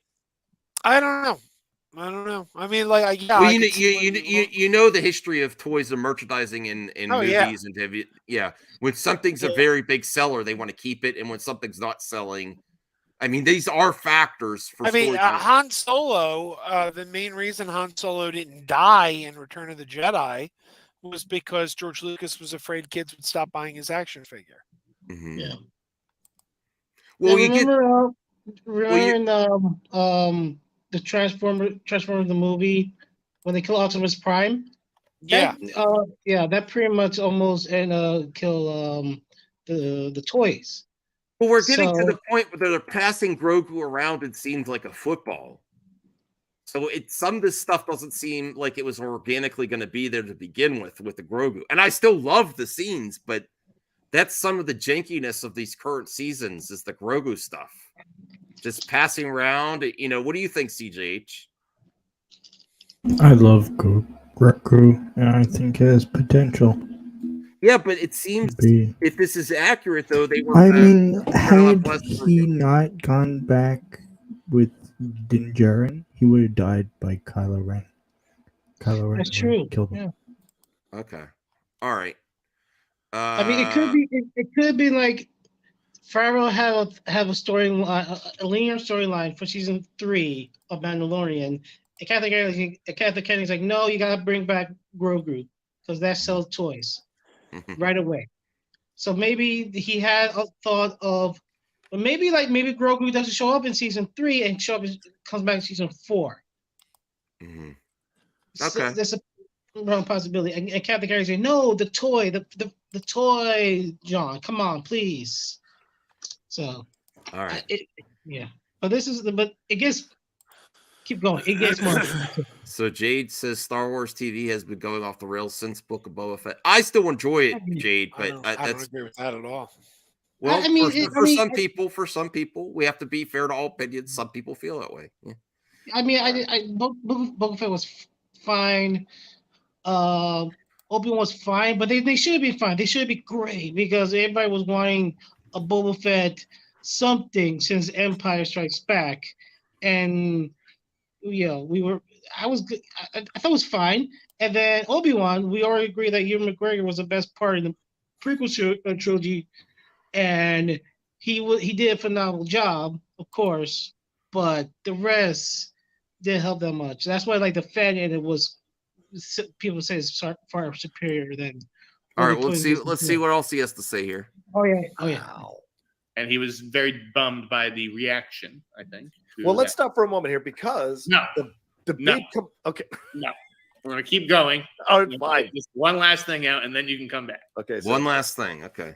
I'm told Pedro Pascal also had a big blow up with Disney during season 2. That's what Grace Randolph said. Grace was right. Well, we don't. And just because another scooper is saying that there's some credibility there, it doesn't mean he's more credible than Grace Randolph. I mean, I put all scoopers in the same boat. Grace was right. Okay. Yeah. All right. Well, let's see. All right. Let's hear this part. Right. And that was barely on set for season 3. Which is why the character has been sidelined a little bit in favor of Bo-Katan. Oh. Here's another. Evil Max says this is BS. Okay. Look. Here's the thing about it. It looks. I don't know because of scheduling conflict because he was shooting The Last of Us, but apparently Pedro was on set the entire time of Mandalorian. I mean, it could. You're right. It could be as simple as that. Like he's saying, Crazy Joe, he was preoccupied with his other obligation. It could be just that. But all right, let's hear this. Is this accurate? Yeah, a lot of people's complaints about this season has been how Din and Grogu feel like afterthoughts through a majority of the season, and it's focused mostly on Bo-Katan reunited the Mandalorians to take over Mandalore. Yeah, and so this source mentioned that who knows if Pedro Pascal is even back next season. I don't think for that. The Mandalorian, or if his character walks away somehow in the finale, or No. I don't believe that for a second. Like They would never. Like we said, like it's been said before, the Mandalorian, it doesn't really meant to be Dinge. It meant to be a Mandalorian. No, but if they do that, that's going to be backlash. It's Crazy Joe, what if they get rid of Din Djarin's character? I don't think it really would matter. I mean, You the show's don't? called The Mandalorian. It's not called. Oh my Din God. Djarin. Yeah, but Pedro Pascal is like he's phenomenal. He gives a and look, no disrespect to Kate Sackhoff as Bo-Katan, but she was like, you know, in B. She's a B. She's not in these genre movies, in genre series like Battlestar Galactica. While Pedro has been like, you know, high acclaimed movies and TV shows. So he brings some like your gravitas in the role. If you just play with Kate Sackhoff, well then it'd be just like any other her project. If they convert this into a Bo-Katan series, even though I love the character, that is going to have backlash. I don't know. I think that I see advantages to it. For one thing, from what we hear, Pedro Pascal is usually not even on set. He does the voiceover. If you don't see his face, it's probably not him. Bryce Dallas Howard has said that certain episodes she directed, he was never on set once. Katie Sackhoff's character actually takes her helmet off. So you actually, if she took over, the star of the show could actually be on the show. All right. I mean, that's just that. This is what the source posited because they know that Pedro, I don't think, has been super happy. Wow. So, but to me, the headline there is the Filoni thing. Yeah. So This is going to give more fuel to the people who want Kathleen Kennedy to leave Star Wars. This is going to give them even more fuel. Who is that? Huh? I'm scared. All right. So, like, so interesting. You know, like you said, take it with a grain, but it's a reliable source of yours that you've sussed out and has given you a lot of positive stuff in the past. So this is the approach you're coming from. This is an amalgamation of different sources and what they've heard, I would say, on Star Wars. Okay. You know, could we hear, you know, from the people involved and be like, well, no, there was no falling out with Kathleen Kennedy, and Pedro didn't have a blow up with Disney, and everything's fine, everything's great, and we're just going to, you know, Bo-Katan's just, you know, we had a scheduling issue with Last of Us, and that's why, you know, Mando's not in it as much. Again, I don't watch the fucking show. I'm not kept up on this stuff. I barely know who Grogu and Din are. Right. But that is what I've heard. Wow. And I don't know. It's passed the smell test to me. Stands to reason because, you know, a lot of people were like, felt like Kathleen Kennedy didn't have anything to do with season one. And season one. Well, here's my thoughts too. This is about the helmet situation. All right. Which is silly. No. Hold on. The helmet situation in all these shows. Okay. We have Halo, where they take the helmet off all the time. When these shows, when people have helmets on all the time, it limits the acting ability. I know from being on Cal's here. I know from being in helmets. Hey Cal, how's it going? What's up? I'm coming in hot. It seems like I came in at the right time, talking about Mando. Anyway, finish your thought. Yeah. My thoughts are about about having a helmet on consistently in these shows. It limits what you could do. I do see where an actor it would be frustrating for you. And if you look at Boba Fett, they always took his helmet off for a lot of the scenes. And they actually have a story point in this season of The Mandalorian where it kind of seemed odd. Now, keep listen to this part, Crazy Joe, because you've been enjoying The Mandalorian. But the part where the one Mandalorian that makes all the stuff, what's her name? The armor. The armor. All of a sudden says to Bo-Katan, you know what? She could take her helmet off. This is she walks in both worlds. It kind of seemed out of the blue that no, it's not. It's not. But to the benefit of the acting ability for the new actor to be on screen more, and the focus going on to Bo-Katan in this series, this season is really about Bo-Katan, more so than Din Djarin. To me, we'll have to see. Does it matter? It's just Star Wars. It does matter to some people, yeah. It does, because some people started the series for Din Djarin's story. Yeah. Well, Katie Sackhoff, who plays Bo-Katan, also did the voice of Bo-Katan during the Clone Wars. And Rebel. But so, I mean, you know, and she was also in fucking I'm sorry. She was also in Battlestar. Yeah. So there you go. You know what I mean? But that plot point makes it easier for an actor that's going to be more prominent in your series to be on screen without the helmet. It seems like that is a convenient plot point to have it where the character can consistently take off the helmet. It seems kind of opposite of where this very cult-like Mandalorian group was. This is the way you got to do this, to the point where the Djarin had to get baptized in the living waters just to come back. But now they're going to be real lenient with the rules just so she can take over. Yeah. Well, I guess, but she was there too. She told her, Bo-Katan told the armorer that she'd seen the damn thing, the man, the whatever. I can't even think of it right now because you got me riled up with all this. But she's seen the beast. Thank you. The mythocore. She's seen it, and she told her that, and the armor already knew that Bo-Katan was like a night owl, and she's a different clan.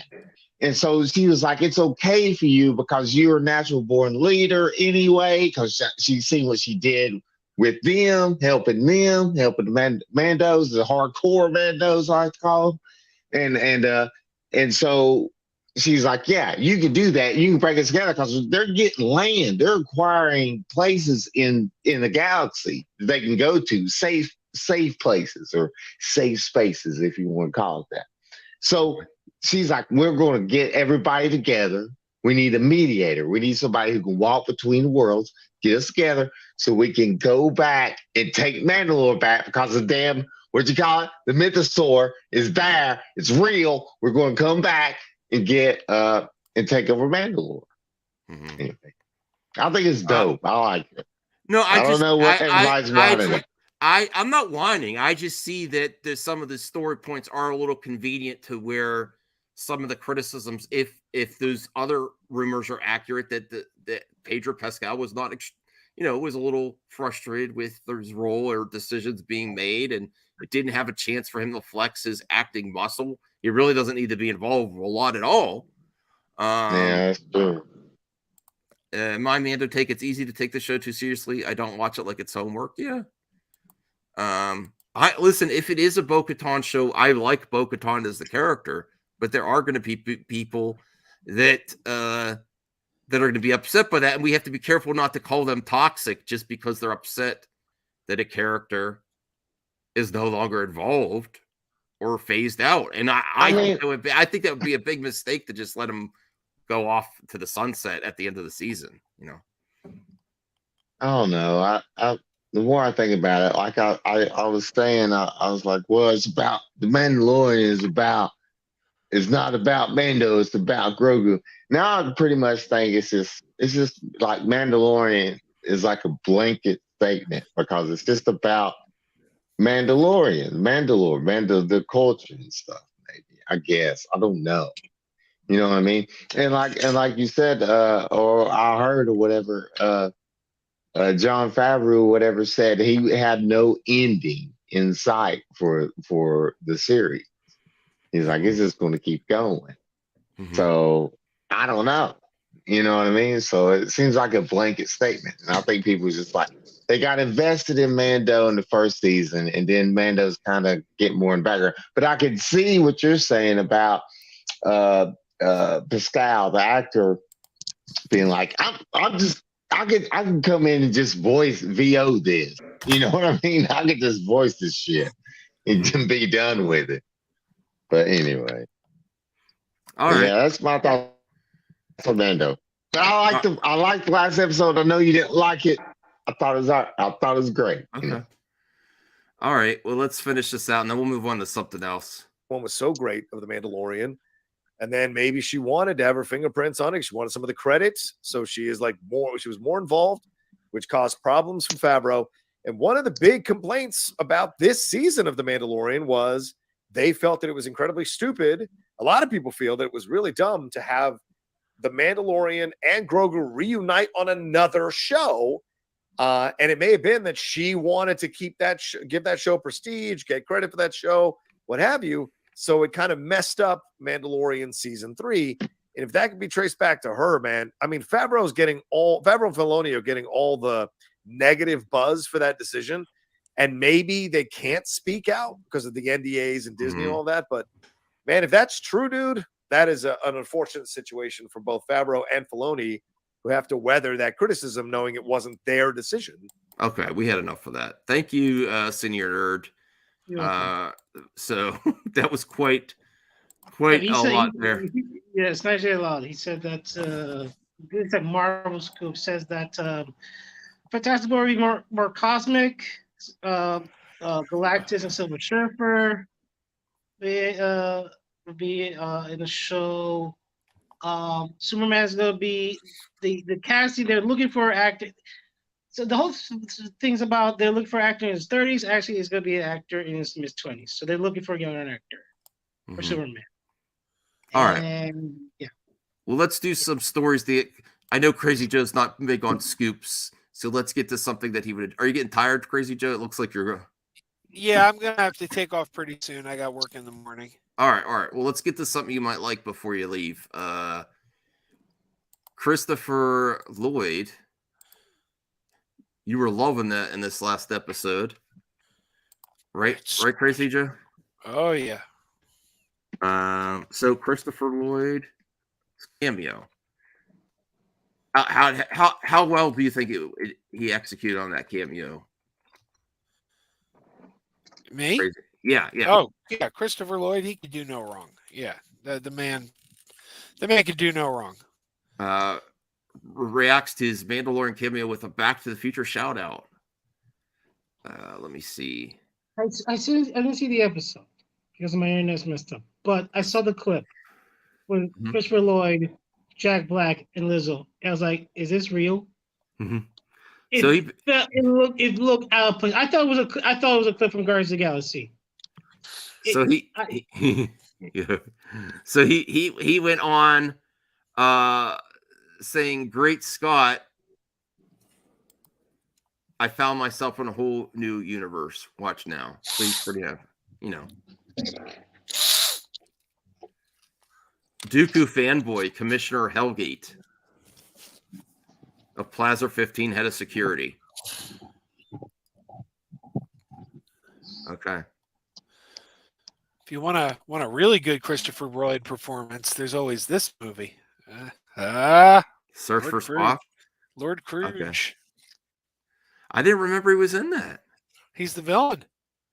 Oh yeah. Oh, he's a Klingon. Yeah. Kirk. Yeah. They got that great scene where Kirk kicks him in the face and says, "I have had enough of you." I thought he did okay. It was an okay. The cameos in that he was a Klingon. Yeah. Based on this season, I would have no interest in the Bo-Katan show. Okay, I do.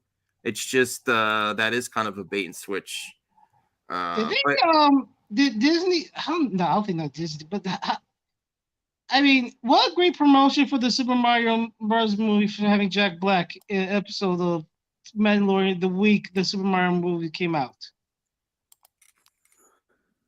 Do you think like you saw Jack Black? It's like, oh my god, wow, what a great promotion. I think it's just a coincidence. I don't think it's really going to help promote Bowser. It's just joke. It's just joke. I know. Okay. All right, this is exciting. Hold on, let me get to this. Are you looking forward to Guardians 3? Yes, right. So we have some new images from a magazine for Guardians 3. I wanted to share with you, Crazy Joe, before you head out, because I know you are asleep. I don't want you to be up too late, man. Let me bring this up. Yeah.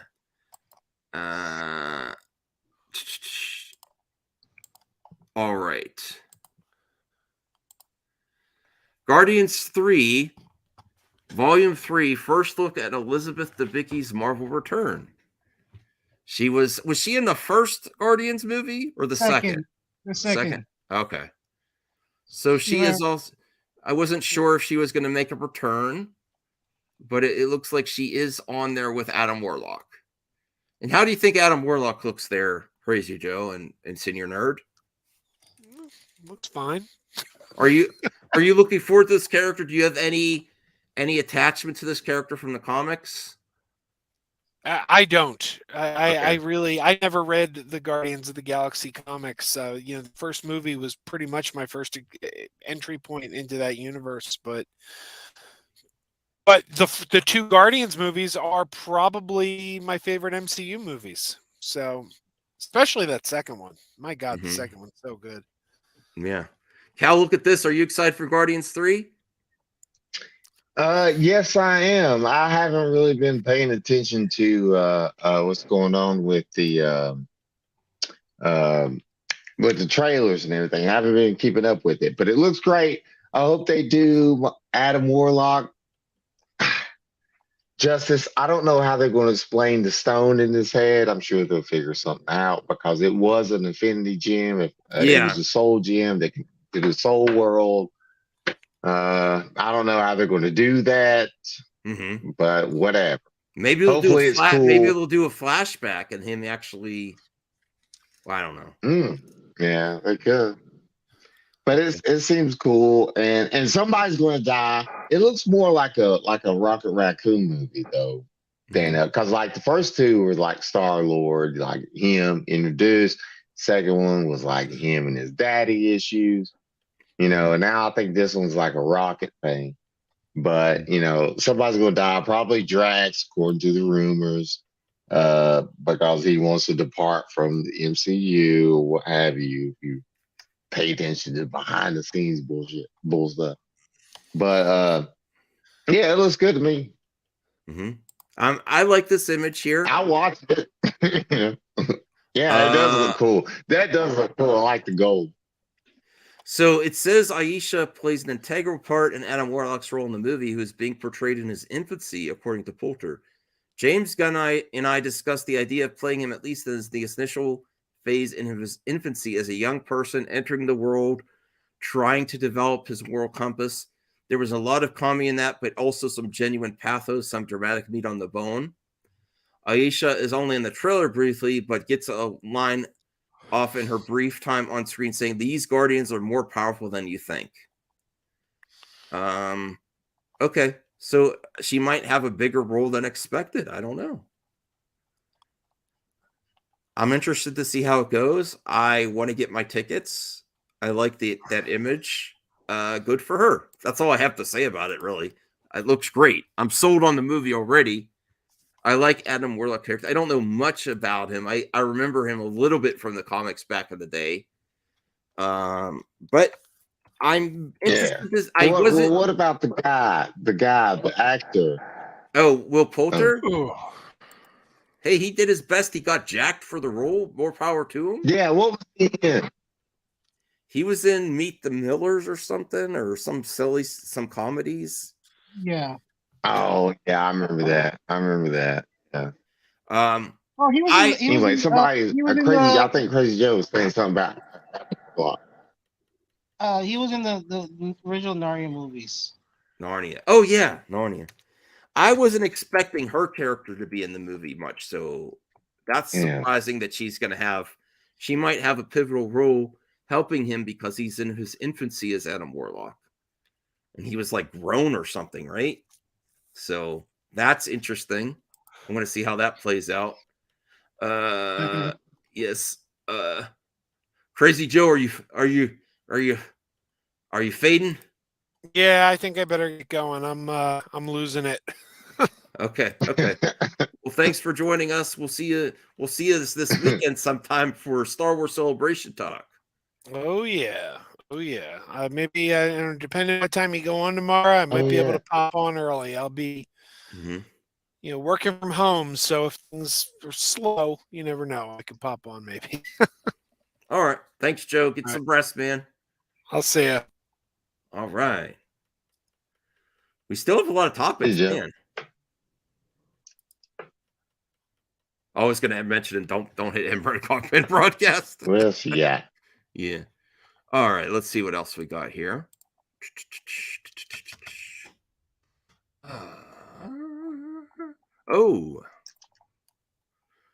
First footage of Superman series. This is an animated series. Let me see. Let me bring this up. First footage from Superman's next TV show released online. Let's take a look at this. All right. Okay, so marketing has begun to ramp up for My Adventures with Superman. I think Rhea told me about this. The upcoming animated series is set to revolve around Clark Kent's younger days as he tries to balance being Superman and a reporter from Daily Planet. Jack Quaid is the voice of the Man of Steel alongside Alice Lee as Lois Lane and Ishmael Saeed as Jimmy Olsen. Warner Bros. Already confirmed the show is set to begin airing later this year during the Adult Swim block on Cartoon Network. All right, so here's some footage. Ooh, that looks pretty cool. I like that. It's a different style for Superman. And Rhea has a question for you, Cal, too. Do you have any criticism of it all for season, Amanda? Just curious. Because I know you're enjoying it, but do you have any criticisms of the season? Cal.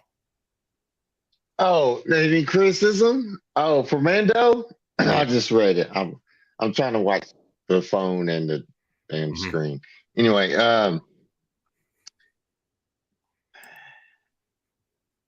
I can't. You're good. You're good. You're good. You're good. I have to think about it. Okay. All right. But I'm good with Mando, but I have to think about it. I can't right now, right off the top of the bat, I can't think of anything. I have to find so that tells you something in itself right there. Yeah. That I have to find something to criticize. All right. So I can't at this moment. I'm sure if I thought about it, I can. But anyway, but no, I can't find. That's a good thing. I like this animation here with Superman. Yeah, it was good.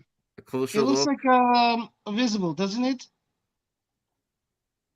Looks like what? Kinda. Wait a Invincible. minute. Oh, Now, you Invincible. done put that Invincible. in Invincible. Yeah. Superman. Yeah, he done put that in my brain. I have to look at some more images now. Superman informs citizens not to panic as he saves the day. He does have the underwear, and his S is a little different than other iterations. That's like Kingdom Come, the Kingdom Come logo. A new look at the TV show's logo was also revealed ahead of its premiere. It's very bright and cheery. I think it's traced on Adult Swim, not Cartoon Network. My Adventures with Superman offers another fresh interpretation of Clark Kent's story in animated form. The upcoming TV shows confirmed to already have 2 seasons. Oh, I didn't know that. Giving it many opportunities to explore a different side of the famous DC hero. Interestingly, My Adventures with Superman premise is similar to James Gunn's Superman Legacy since it focuses on a younger version of Man of Steel. And all My Adventures with Superman will give DC fans something to look forward to before the hero's eventual comeback in theaters in 2025. My Adventures with Superman will premiere on Adult Swim later this summer. That's great. More Superman. It's a different style. I'll have to get used to it, but I'm gonna give it a chance. Yeah, this is the first Superman anime series since the. Seeing more of. What's that, Cal? Oh no, what are you talking about? Since the 90s? Yeah, Anyway, it's the first seeing more of this. I think there's a Anyway, delay seeing for you. more of this. Yeah, there probably is. Seeing more of this is making me think, like Senor said, it looks like the art, the style is like Invincible. Seeing more images of it, it's like Invincible. It looks cool. And Adult Swim. Why y'all keep saying Adult Swim? Is Adult Cartoons Swim doing this? That's the interesting thing, Cal, is that it's not going to be on HBO Max where DC is. They're actually sold it to a third party. Warner Brothers own. Warner Brothers does own Cartoon Network. Okay, Yeah. so of course. Why not? But the thing is about Adult Swim is it's more like adult animation. That's where they like Family Guy come Robot Chicken and I love Robot Chicken. Yeah, and other shows that that's not for kids. So so why is not on? Because Cartoon Network are like very slim and original cartoons in their chat in there right now. So I just why is on Cartoon Network and not on? Why is on Adult Swim? Where it's that's not for kids to see, that block hour, and not on the main Cartoon Network. I thought, is it like a more? They're gonna go more darker for Superman? The show? I don't think they will. I hope not. I hope. Think Batman the animated series a little modernized. You know what I mean? Based on the art style, maybe they'll get a little bit. It looks colorful, hopeful, like what we want from a Superman thing. So that's what I want. I don't want no. You know what I mean? You know the argument. I got to maybe some cursing in it, not like effing stuff, but damn and hell. Yeah. And well, I mean, watch the animations, the DC animations. They cuss in them all the time. You know what I mean? So I mean, they'll go extreme, or they'll go extreme as in, I'll see you in hell, you mother, and then a big explosion happens or something like that. You know what I'm saying? So they can make it cool. It looks cool. I haven't seen the trailer. I haven't seen nothing. Just on what y'all said and seeing the art, looks all right to me. I'll check it out. All right. Yeah, me too. This is exciting. Resident Evil reboot in the works, titled Resident Evil: The Umbrella Chronicles exclusive. This is from Geeks Vibes Nation. Unfortunately, that recent Netflix show also had Lance Reddick, who unfortunately passed. The series was going to be canceled anyway, but there wouldn't have been a way to really continue without that character. That was a significant character in that series. Resident Evil is still a very popular game franchise, and damn right it is. Yeah, Resident Evil: The Umbrella Chronicles. Let's see what this is. Resident Evil lives on despite the last few movies and television shows not really meeting fans' expectations. The franchise continues to survive, much like zombies and undead features in the games, movies, and television. We have learned that a brand new feature film is in active development titled Resident Evil: The Umbrella Chronicles. Plot details are scarce, but the film is in active development.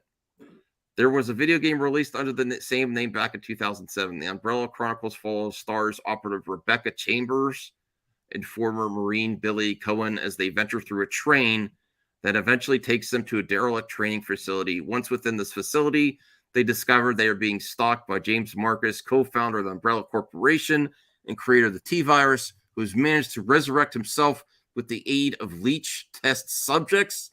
After a confrontation, Marcus mutates into a monstrosity, but is subdued by the duo. Chambers and Cohen escape as the facility self-destructs. I think I have played the game on the Wii called The Umbrella Chronicles, and they were on a train. I'm all for this. I know they keep trying. I hope this works out. I think this is positive news. I think eventually you're going to get Resident Evil again because the amount of money it makes in the video game franchise. Third try.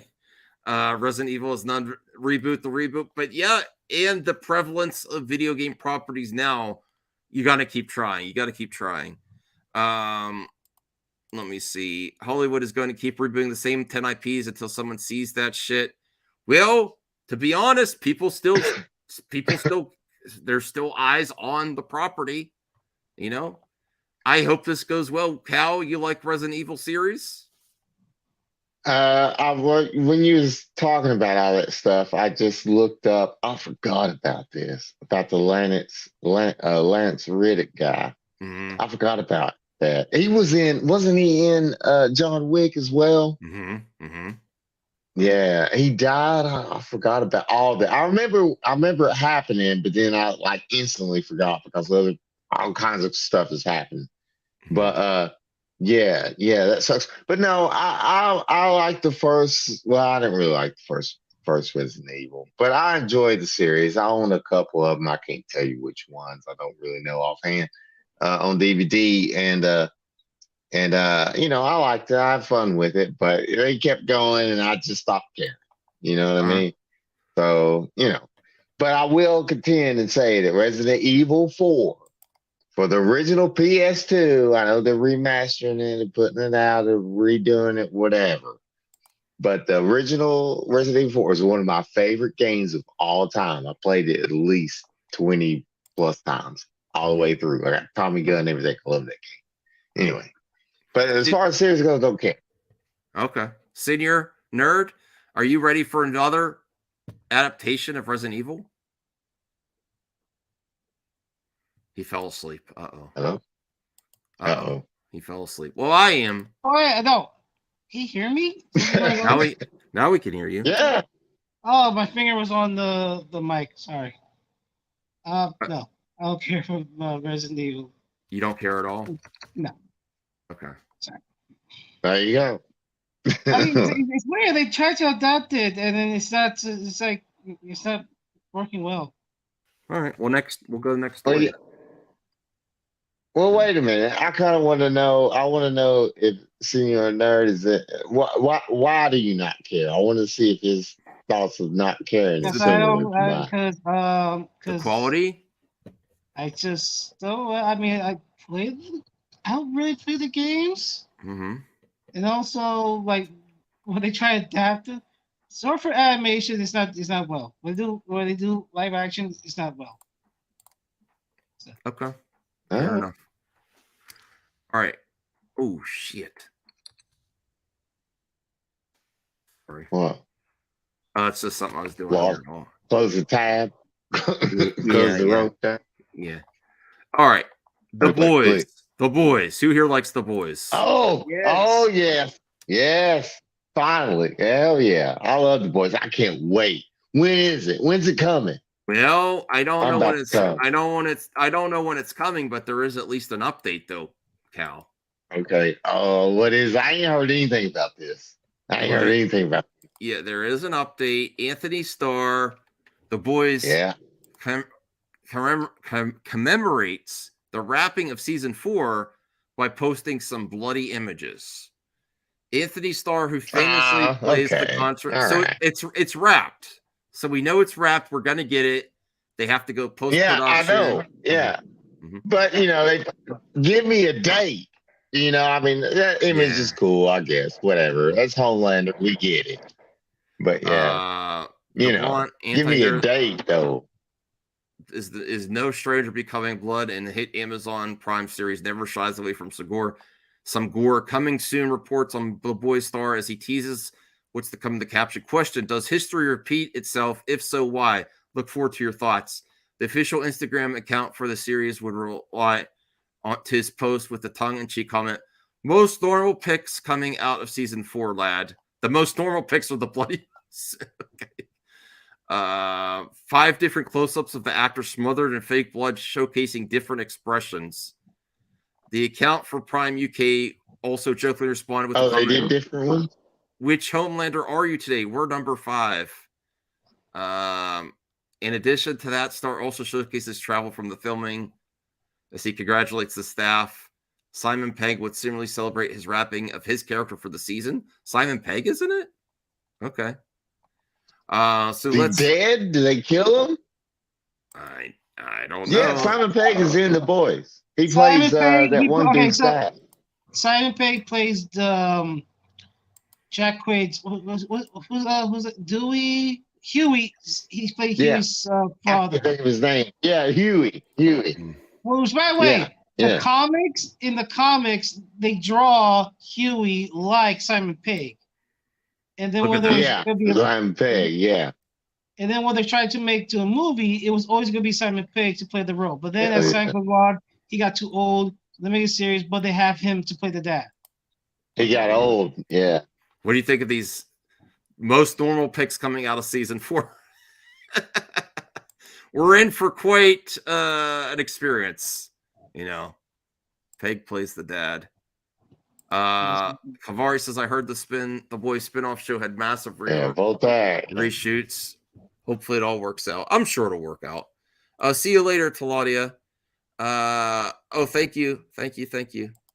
Rhea says they say fall, winter 2023, whatever that means.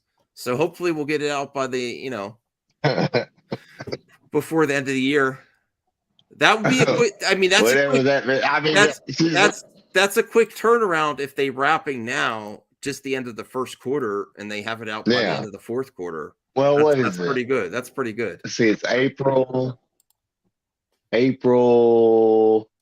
Yeah, she might be right. Yeah, sometime in fall. That would be a great turnaround. Hopefully before December. Hopefully before November, but maybe, I want to see this shit anyway. Mm-hmm. All right. Yeah. Antony Starr needs an Emmy. Yeah. I also have you ever seen? Wait a minute. I'm sorry. Have you ever seen Banshee? Anthony Starr was in the show. I've heard about that show. Dude. I heard it's really good. It is good. I'm telling you, it's amazing. I think it was like 3 or 4 seasons. I watched it all.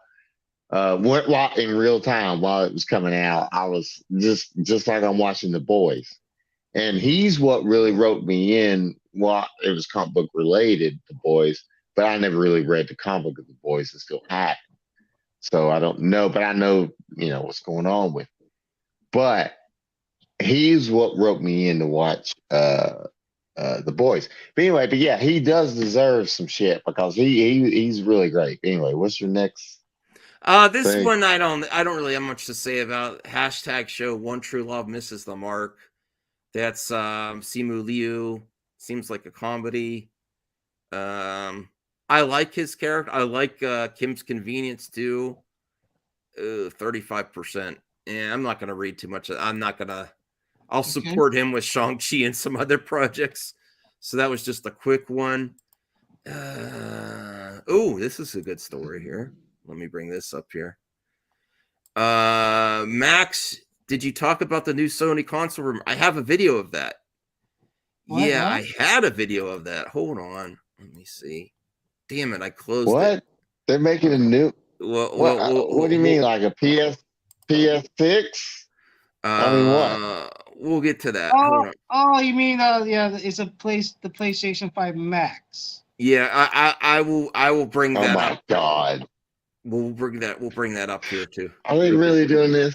Not right now. Are they doing this? So there was a PlayStation 4 Max, which was like more powerful than the regular PlayStation 4. So it's PlayStation 5. Yeah. Okay, we'll get to that. Let's talk about Spider-Man for the Spider-Verse trailer. Great I news. didn't watch it. Great news, though. Lots of other people did. That's was it good? It was very good. Very good trailer. Very good. Spider-Man Across the Spider-Verse trailer became the most viewed trailer of the summer. The trailer for Across the Spider-Verse. It's not summer yet. Well, you're right. Sorry. Fulfill's coming out in the summer. means. It Oh, okay. surpassed the highest viewed Marvel and DC trailers to become the most watched of the summer. Well, you're right. It's not. It dropped 2 days ago, but it already has become the most viewed trailer for the franchise, the highest viewed second trailer for any recent Marvel film in a 24-hour period, and the highest viewed super trailer of the summer. That is a great indication of how good your trailer does. You know, the second trailers for movies usually reveal more in terms of plot and action and give a clear picture of the movie contains. And superhero blockbuster sequels are always a huge draw for audiences. Across the Spider-Verse also became the highest viewed second trailer of recent Marvel outings and beat out the likes of Doctor Strange and the Multiverse of Madness, Thor: Love of Thunder, and the much anticipated Black Panther: Wakanda Forever. That's pretty significant. That means there's a market for this. So congrats. Spider-Man Across the Spider-Verse is slated to hit screens in June 2023. I want to support this movie. Absolutely. I'm looking for a live action version of Miles Morales. I think it's time, you know? Yes. It's been time. Yeah, it's been time, and they'll probably do it, and maybe Spider-Man 4, maybe at least introduce him because they've already done this multiverse bull stuff. But Into the Spider-Verse or whatever, the first one was very successful, so it really doesn't surprise me that this is tracking very well or what have you. You know what I mean? So people going to see it. They loved it. And that was a smart choice to use Miles. Because Miles is a beloved character in the Ultimate Universe, and everybody knows it. Like we say this stuff as in like everybody knows this stuff. We're a very small minority of people who actually know this stuff. We don't really affect ticket sales as much as we think we do. We don't really do that. It's the general audience that does that. Well, and the general audience connected with Miles. I think this is part 1 of 2, right? Yeah, I think you're right, Rhea. Yeah, go ahead. Yeah, part 2 is called Beyond the Oh, okay. Yeah. That's more. Who's that? And if this trailer is making records in the Is that still Star? What? Oh shit! I'm sorry. I'm looking at something else. I'm looking at old stuff. I'm sorry. Anyway, what you saying? I'm this is significant if this box office surpasses the first. That means there's growth in this character and franchise, and there's good things to come for Miles Morales. So I really hope that it surpasses the box office of the first movie. I'm really hoping for that. And that's great. I know. I think it will. Well, not all the times. Sometimes the introduction of the first character does better than the second outing. But I have high hopes for this based on the performance of the trailer. So let me take a look at what Rhea sent me about. Hold on a second.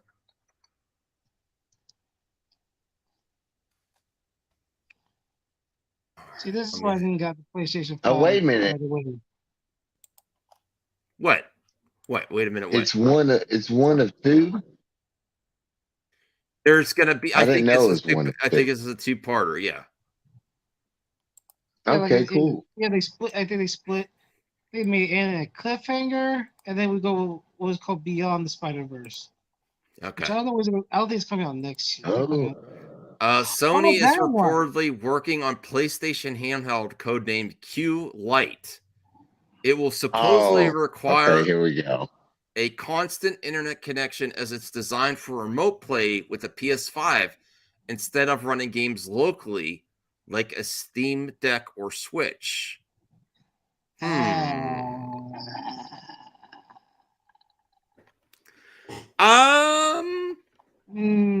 Well, they have a lot of the PS Vita did remote play pretty well. Still around. I still have mine. And you still could do remote play with the PS5 and PS Vita. But if you can't take this on the go, how is this going to work on the go? I mean, Exactly. you have your PlayStation 5 on. Oh, dip. All right, sorry, Ethan. Hey, Ethan, I just got my comic. I just got my Cyberfry comic this week. It really looks good. I didn't read it yet, but man, the art is amazing. The art is amazing. Okay. It looks good. I didn't read it yet, but No, I I looked through it real quick. Yeah. Yeah. I'm hoping Skim through. I'm hoping I get some time to read it this weekend. But the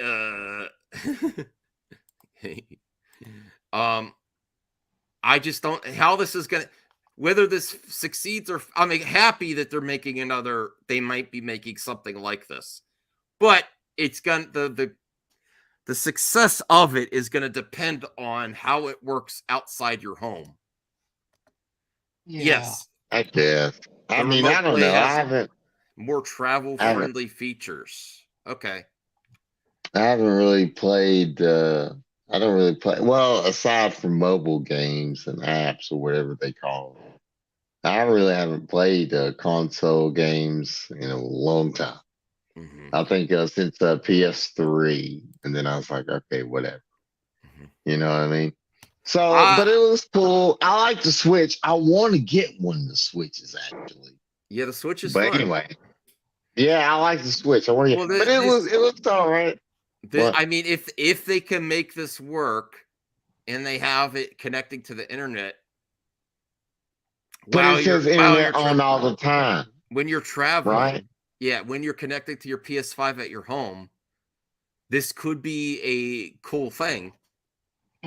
But it has to be ease of use, and it has to be a good experience on the go for it to work. Like if you just have this in your home and you can remote play from upstairs and your PS5's downstairs, yeah, that's cool, but that's not a game changer. You really got to have good integration on the go with your home console, and you have to have a way to connect to the internet through this device. You're going to have to pay an internet service provider, a mobile internet service provider for this, probably, or hotspot or something. I don't know. Yeah, but the thing is, so you have this supposedly handheld PlayStation. It's connected to PlayStation 5. So what? Your PlayStation 5 is downstairs, and you're in your room upstairs, and you're playing Miles Morales on the handheld. That's not going to be good enough for this to succeed. It has to be on the go, and you know. I mean, yeah, exactly. It's like, well, then why do I have to say I got my big screen TV? I could play Miles Morales and God of War Ragnarok, rather than just have to go upstairs. Yeah, this doesn't make sense. Well, you don't know all the details. We'll have to see how it's presented to the computer. Yeah.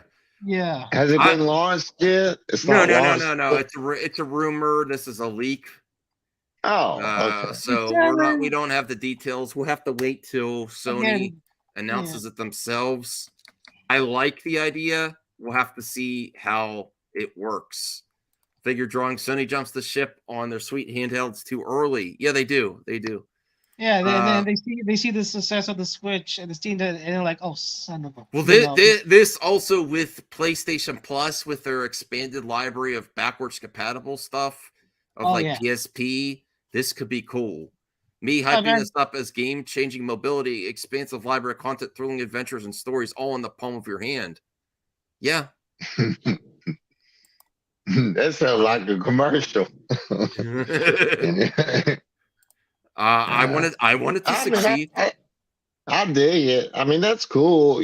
It's just crazy. And now everybody. I don't know. I don't want to get to sound like an old man, but everybody wants to get the old consoles. That's why I kept all mine. You know what I mean? I just kept them all. But I dust them off, make sure that sometimes I have to flip my PS2 upside down, put the damn card disc in, make it work. Oh, really? You know what I mean? Yeah. Okay. Yeah. I want to play some Metal Gear Solid Snake Eater, Metal Gear Solid 3. I'll flip it. It won't read. I'll flip it upside down, Boom, turn it back on, unplug it, turn it back on. I got to do tricks. That damn thing is 23 years old, man. Mm-hmm. I bought it in 2000 with my own money. I remember that's one of the very first purchases I was very proud of that I made with my own money was buying that PlayStation. Anyway. What the hell? All right. Paws. Lukas Rinker directed killer polar bear movie. Lukas Rinker is directing Paws, a killer polar bear movie where the creature is brought to life with animatronics rather than CGI. Okay. Let's get the synopsis here. Paws. A killer what? Polar bear. We just had cocaine bear. Now it's a polar bear. And it's not CGI. It's animatronic. Why does it show a shark? It's example, like how Jaws was the animatronic. Animatronic. Yeah. Paws will tell the story of a young scientist, Nook, who's on board a research ship in the Arctic. Reformed oil billionaire Fox is funding the crew's effort to fight climate change. Just when Nook learns that Fox's interest is not so much in saving the planet, but exploring and claiming fresh oil fields, their ship crashes. The crew search an abandoned Russian ghost ship looking for a radio, but uncover a horrific threat. Inside, the rusty trawler of monstrous polar bear mother has been trapped with her cub. Not only will the animal defend her nest, but has grown very hungry and will seize the opportunity to feed on the survivors. Meanwhile, Fox begins to drill for oil and sees Nook as a threat to his business. Nook radios for help, but only a squad of Russian mercenaries return her call, and they are also interested in the oil. Oh boy, a bunch of greedy opportunists for oil are going to get taken out by a killer polar bear. Yes. I don't know. Cinema. I'd like to see. He said this is cinema. Okay, this is cinema according to Senior Nerd. I have to see a trailer. Hell, we had Cocaine Bear. I saw Cocaine Bear. We had Cocaine Bear. So it wasn't that great. I saw it too. I loved it. It wasn't. I liked it. It wasn't. I liked it for what it was. You know what I mean? I was like, okay. And then, but the bear, you can tell it was CG. But I thought it still looked pretty good. But whatever. I thought it was fun. I was kind of drunk when I watched it anyway, so it didn't matter. But it was cool. It entertained me for 2 hours, however long. But yeah, Polar. I can see this. Is this like a Sharknado type of film, or are we taking this serious? What are we doing here? You know what I mean? I don't know. You have to. It doesn't seem serious to me. Seems like a sci-fi movie. It doesn't seem serious to me. I'm open to it. Next topic. Joker 2. I just think it's funny. Joker 2 has wrapped. Now we get some official photos that I want to take a look at. See, let's get our reaction and take from these official photos here. I'm just gonna be honest. I don't care about this movie at all. I'm gonna watch it, like I said. But I know you do. I know you do, man. I've seen your stuff. Like I said. I work, but I see what you put out. You know what I mean? I know you care, but I really just don't. But I'm going to watch it. Don't get me wrong. Anyway, but maybe this will get me excited. Well, this is the first official. These are like official photographs from the production, not just people taking clips and them working. Joker 2 is wrapped in as Todd Phillips shares new looks at Joaquin Phoenix and Lady Gaga. This is what the director intends you to see, not the stuff that's been on set. So this is a cool image. Very intense look on Gaga's face there. Harley Quinn. She's got part of the Harley Quinn makeup. Todd Phillips took to Instagram and announced that Joker 2 is finally wrapped after 4 months of filming. That's a wrap. Thanks to these two, plus the entire cast, the best crew the film industry has to offer from top to bottom. Got to crawl into a cave now, edit room, and put it all together. And then here is an image. This image seems like it's Joker on being transported on a prison bus, with the, yeah, and he's in full makeup there. These images are beautiful, you know. Let me see if I can get back. Really cool, interesting one there. It looks like can. it looks like they're gonna reshoot the scene where, you know how Joker was like walking down the step in the first movie to the elevator. Yeah, I think they're going to do that with Lady Gaga as Harley Quinn. She's walking down the hallway, go to the elevator. Oh! If he's wearing a suit, it means he's on bail. Laugh my A off. Okay, I apologize. Yes. You're right. Or he escaped. Because that's what Joker does. He always escaped.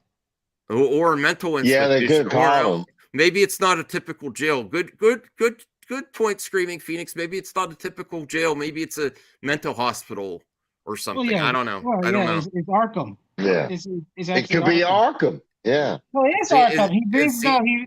It seems like he's on a bus with some bars or something there. Yeah.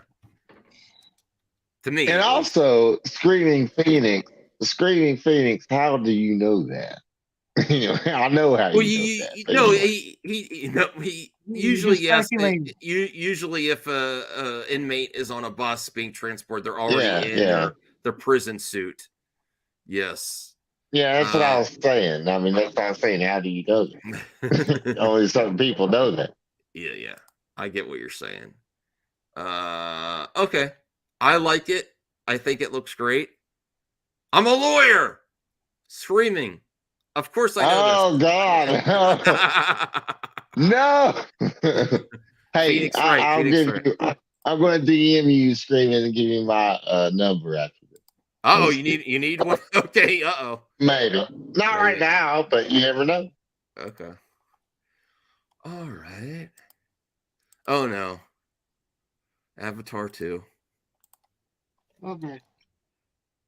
Avatar 2. What about it? It came and went. Okay, it made a bunch of money. Who cares? What about it? No. About the digital release, about when you're gonna see it. When you're gonna see it on when you're gonna be able to see it with your Disney Plus subscription. Avatar 2. I already saw. I wasn't impressed. Okay. I didn't pay a goddamn thing for it either. Well, that's anyway. Fine. Okay. Avatar 2 gets disappointing Disney Plus release update. All right. It announced its official digital release date and offered a disappointing update on Disney Plus. Let me get to the.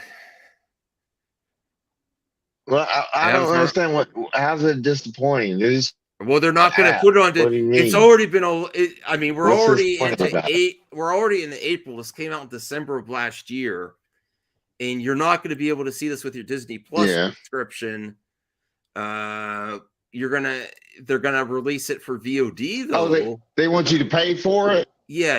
You're not. They want you to pay for it. Yeah. So it will be released digitally on Tuesday, March 28th. The Hollywood Reporter noted it's already released. The Blu-ray digital rental and Disney Plus release dates will be announced down the line. You can't even get it physical yet. They're only doing digital only.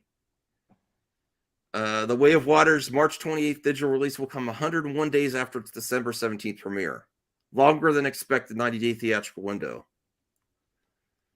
Yeah, if you watch Way of Water at home on a reasonably large especially with the physical. Yeah. Go ahead.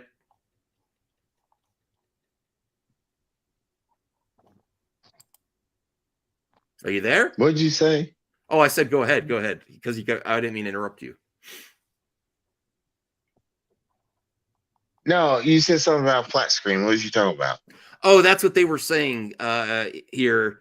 If you watch Way of Water at home on a reasonably large flat screen TV with a decent sound system and you sit close enough in that way across the room, you're going to get a good experience. Yeah. So it's working for them. That's the way I feel. I mean, I watched it. It was okay. Whatever. Mm-hmm. But I don't think I think by now they should just put it on the damn thing. It already made a bunch of money. Just put it on the service. You know, with no VOD, no paying for it. They made their money. They did very well. Just put it on there. That's why people bought this service in the first place, is for stuff like this. Yeah. You know what I mean? You're getting less and now less. it's like, oh yeah. Yeah. Yeah, since the streaming crazy. services aren't doing better, they're cutting corners on in benefits. Yeah. You know what? You know what? It's kind of like pay-per-view. It's just like, yeah, well, you got this, right? You got a Disney Plus, HBO Max, whatever the hell. Like, yeah, you got this, but we got this thing coming up. It's like pay-per-view. You know? Like, if you want to watch that new whatever Avatar movie came out, everybody's talking about it. You know, it's pay-per-view. You know what I mean? Anyway, I don't know. All right. It's like they did with the old cable stuff, is what I'm trying to say. Yeah, yeah. But Phase 5 What else you got? update. Phase 5 update. Oh yeah. So let's take a look at this. Reveals every movie and TV show now filming. Now this is stuff that's in production. So I know people are saying doom and gloom for good. MCU. Yeah. I want to know. Yeah. The MCU has a packed calendar, especially right now, is constantly on the move. Every MCU project currently filming. Agatha, Coven of Chaos in Atlanta. Daredevil, Born Again, New York. Captain America, New World Order. Wonder Man. I didn't know Wonder Man was filming already. Oh yeah, it's filming already. Okay. And Ed Harris. They still doing Wonder Man? Mm-hmm. Yeah, they're doing the series. And Ed Harris is set to be the villain. Mm. Next MC projects to start filming. Blade in Atlanta. Ooh. I don't know what's good. Deadpool 3. Oh. They finally figured that stuff out. There was a lot of stuff going on with Blade there for a while. Mm-hmm. I don't know. They just. It's good. It's good if they started filming. Mahershala Ali is the one that stopped it. He wasn't happy. So that's good, you know? All right. Okay. Mm-hmm. So I'm really looking forward to this. I'm pretty much the only one that I'm like not sold on is Agatha. That's the only one. I'm not against it. I'm just like, okay. Yeah. It's like yeah, that's like was way that out. that and Echo is another series. I'm like, okay. I'm just like Echo. I'm kind of where you're at with that with Echo, but I like Echo. She's a cool Daredevil character. I thought she was really. They should have done like she should. I mean, she was in Hawkeye, but she should be on Daredevil, Born Again, and then spin off. Because her thing is with because her thing is like her connected with the Kingpin, and then we didn't get much of that. Because like in 1 minute there, she considered him as a father figure, and the next she shot him in the face. It's like, wait, that's that happens in the comics. The comic it took years to get to that point. This was like literally like a handful, like 3 episodes. So it was very quick. It's very quick turnover. I see what you're saying. But I'm excited for Born Again. I mean, I'm excited for it. I hope they do it justice. I know they're not going to do a straight up adaptation of Born Again, which I would like to see, but they're going to stick their dick in it or whatever, and they're going to change it, and they're going to take elements from it, and maybe some from other comics as well, Daredevil runs as well, and blend it together, and make their own story. So it's original, but it's still familiar. They do that with everything. I don't know why, but I get it. But but Agatha, I don't. What? Why? I mean, I love that actress. Don't get me wrong. I love her. What's her name? Catherine or whatever her name is. Yes, I love her. But I don't really care about it. I mean, again, I'll watch it, but I'll give it a try. I'll say that. I'll give it a try. But I usually, if it's comic book related, I'll watch everything. I've seen everything comic book related so far. So, well, I can't say that. Besides animation, let's exclude animation. Not all animation I've seen. But anyway, who cares? I've rambled enough. The next article this is a very significant because one of my friends was called crazy for saying that there's potential for crossover, especially since you Joe? Huh? That won't be crazy. I'd love that. It has happened in the make comics. a lot of And the farther we get into the MCU, the more plausible this is. I do think it would be with James Gunn's version, though, of the DC characters and not previous versions crossing over to Marvel. It could get confusing if he casts all Marvel actors, though. That could get confusing, right, Senior Nerd? If he starts casting people that were in Guardians in the DC Gunverse. I think this is no possible way it's going to happen. Because of that. Well, he's actually said he wants to do it. Sure, but no, it's not going to happen. You don't know. You don't know. Look, you don't know. You don't know how studios work.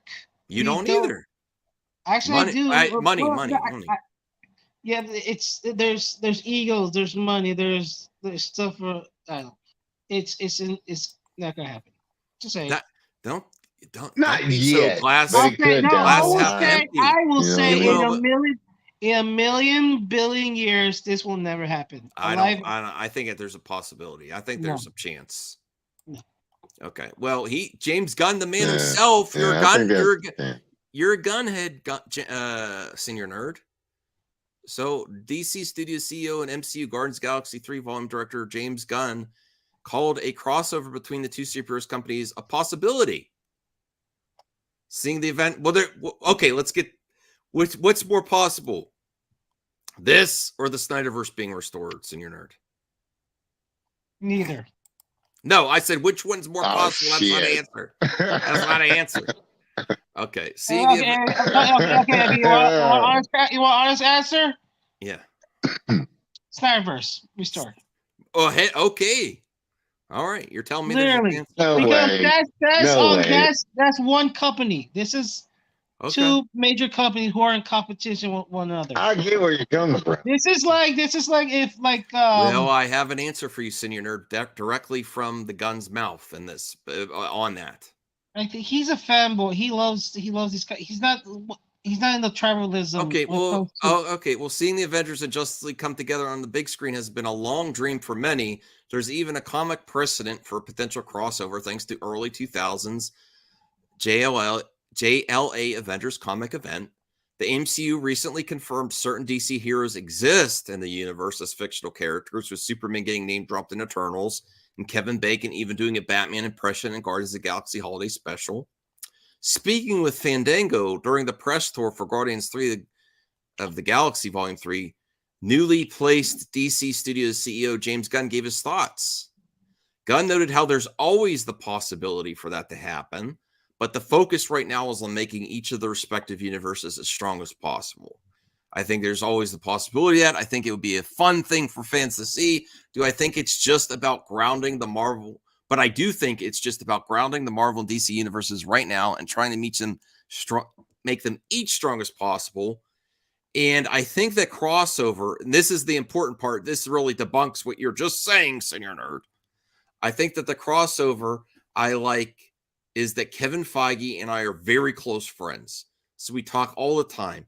I think the idea of rivalry between Marvel and DC, of course, there's always going to be some rivalry, but what's really important to me is that we embolden the movie-going experiences and the theater-going experiences, something that survives on big spectacle movies today. Oh, no, that's not the point where that I wanted to make. Sorry, Senior. Now I'm gonna debunk you. Now I will, because I read this one ahead of time. So if we're really going to allow it to thrive, that means we want to make good movies to be made. And what's going to happen with Marvel movies and DC And contrary to Senior Nerd's belief, oh no, it doesn't say that. It's his popular belief. $1 for Marvel is not $1 less for DC. Quite the opposite. So he's saying the rivalry is there, but it's not going to prevent money from being made. That's my take from it, Singer. What's your response? It's quite the opposite. Okay, first of all, people do watch superhero movies regardless what's in it. Yes. Okay. There's a lot of crossover. I'm talking about the studios, not the comic, not the fans. I'm talking about the studios. Sure, of course, Kevin Feige and James Gunn are best friends. I don't think Bob Iger and David Zaslav are best friends. Are they? Are they buddies? If they hear $1 billion movie, they're going to become friendlier. But it's kind of like we want this character to have more screen time. No, I want Superman to have more screen time. No, we want. What do you think? Batman v Superman, Civil War. What's the next best thing you could do? What's the next drop mic thing you could do after Secret Wars? There's so many. There's having universes crossover. It's very plausible and possible, especially once we get further on. But first, he says his priority is establishing his DC Gunverse. But this is not crazy. It's not. I know people like to say it is. Not crazy. It's not. Not right now. Right now, it's not plausible because right now, yeah. That's what I was saying. Not yet, but later down the line. If what James Gunn is saying in this interview is that he wants to ground his universe first. Eventually, they could have an event, and that could be $1 billion or $2 billion movie. And no studio is going to scoff at that. When the money, if James Gunn does this, he should run for president. If James Gunn make this happen, you would be first in line, my brother. If this made this happen, you would be first in line. Absolutely. It'd be like 2030, 2031. Yes. Yeah. We get DC v Marvel. Right. And I'll be like, I'm gonna be there. I'll be waiting in line in a tent. You just like to say people are crazy for thinking this is plausible. It's extremely plausible. But it's not gonna happen in a million years. No, you're wrong. I think you're wrong on million years. It's a stretch. It's there's a lot of obstacles in its way, but money breaks down obstacles. So you make good Marvel movies, it brings people to theaters, and you go see more DC movies. You make good DC movies, it brings them to the theater, and they go see good Marvel movies. Yeah. Exactly. Yeah. Well, let me say something real quick. I'm sorry, say something. Look what happened. If they, oh God. Go ahead, Cal. All right. If they build up, if James Gunn does really good with Justice League, and they like over years, I'm not talking about immediately, and they make Justice League really cool, or Justice Society of America, whatever you want to do, they make it really cool, and then they do a crossover where it's like Avengers versus Justice League or something like that. That would make a bunch of money, even if it sucked. I don't want it to suck. I don't want it to suck either. I'm just saying it would make a bunch of money. And he also says, I've casually talked to powers that be at both Marvel and DC about it. I would love for it to happen. I don't think it's likely, but I don't think it's an impossibility either. So take that from his words, So people saying that this is possible, don't jump the James Gunn. You called him crazy because it is possible. The whole Rising Time raised bullshit. Okay, if Quantumania was I love Quantumania, but if Quantumania had better reviews and getting close to like $800 million or $1 billion, I think Shazam 2 would have done better at the box office. Because if you go see Quantumania, if Quantumania is great, then people's like, oh my God, what's next? Oh, Shazam 2, I'm going to see Shazam 2 the first week, and then go and it'll make more money than it does. But because Quantumania was, to a lot of people, not their favorite, and it was very disappointing. It had bad disappointing box office, and despite Shazam 2 got better reviews, it's now the big is a bomb. It's a total bomb. So it has to be old movies have to be on the same level from here on out for this to happen, and that's pretty much impossible. Yeah. Okay. Well, we got to do rapid fire because it's 3 hours in. Holy shirt. Holy shit. Russell Crowe shares exciting update on his Marvel future. Crowe portrayed Yeah. Russell Crowe Anyway. teased Craven role in Marvel future. Speaking with Josh Horowitz on the Happy, Sad, Confused podcast, Russell Crowe was asked about his experience working on 2023's Craven the Hunter movie. When asked about his time with Craven the Hunter, director admitted that he had a great experience with the filmmaker, noting their mates on and off set. Crowe also confirmed he is playing a Russian in the movie, pointing out that it was a challenge to portray. Crowe then claimed that his role in Craven is significant to the main characters.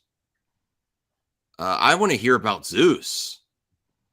Yeah. He's talking about Craven. Yeah. Meanwhile, when asked by Horowitz if he's hopeful about an MCU comeback, Crowe noted that the Thor: Love and Thunder post-credit scene simply implied that fans will see more of Zeus and Hercules. Well, no one's brought anything up with me, but I mean, it seems like the idea at the end of the last one, right? But I don't really know.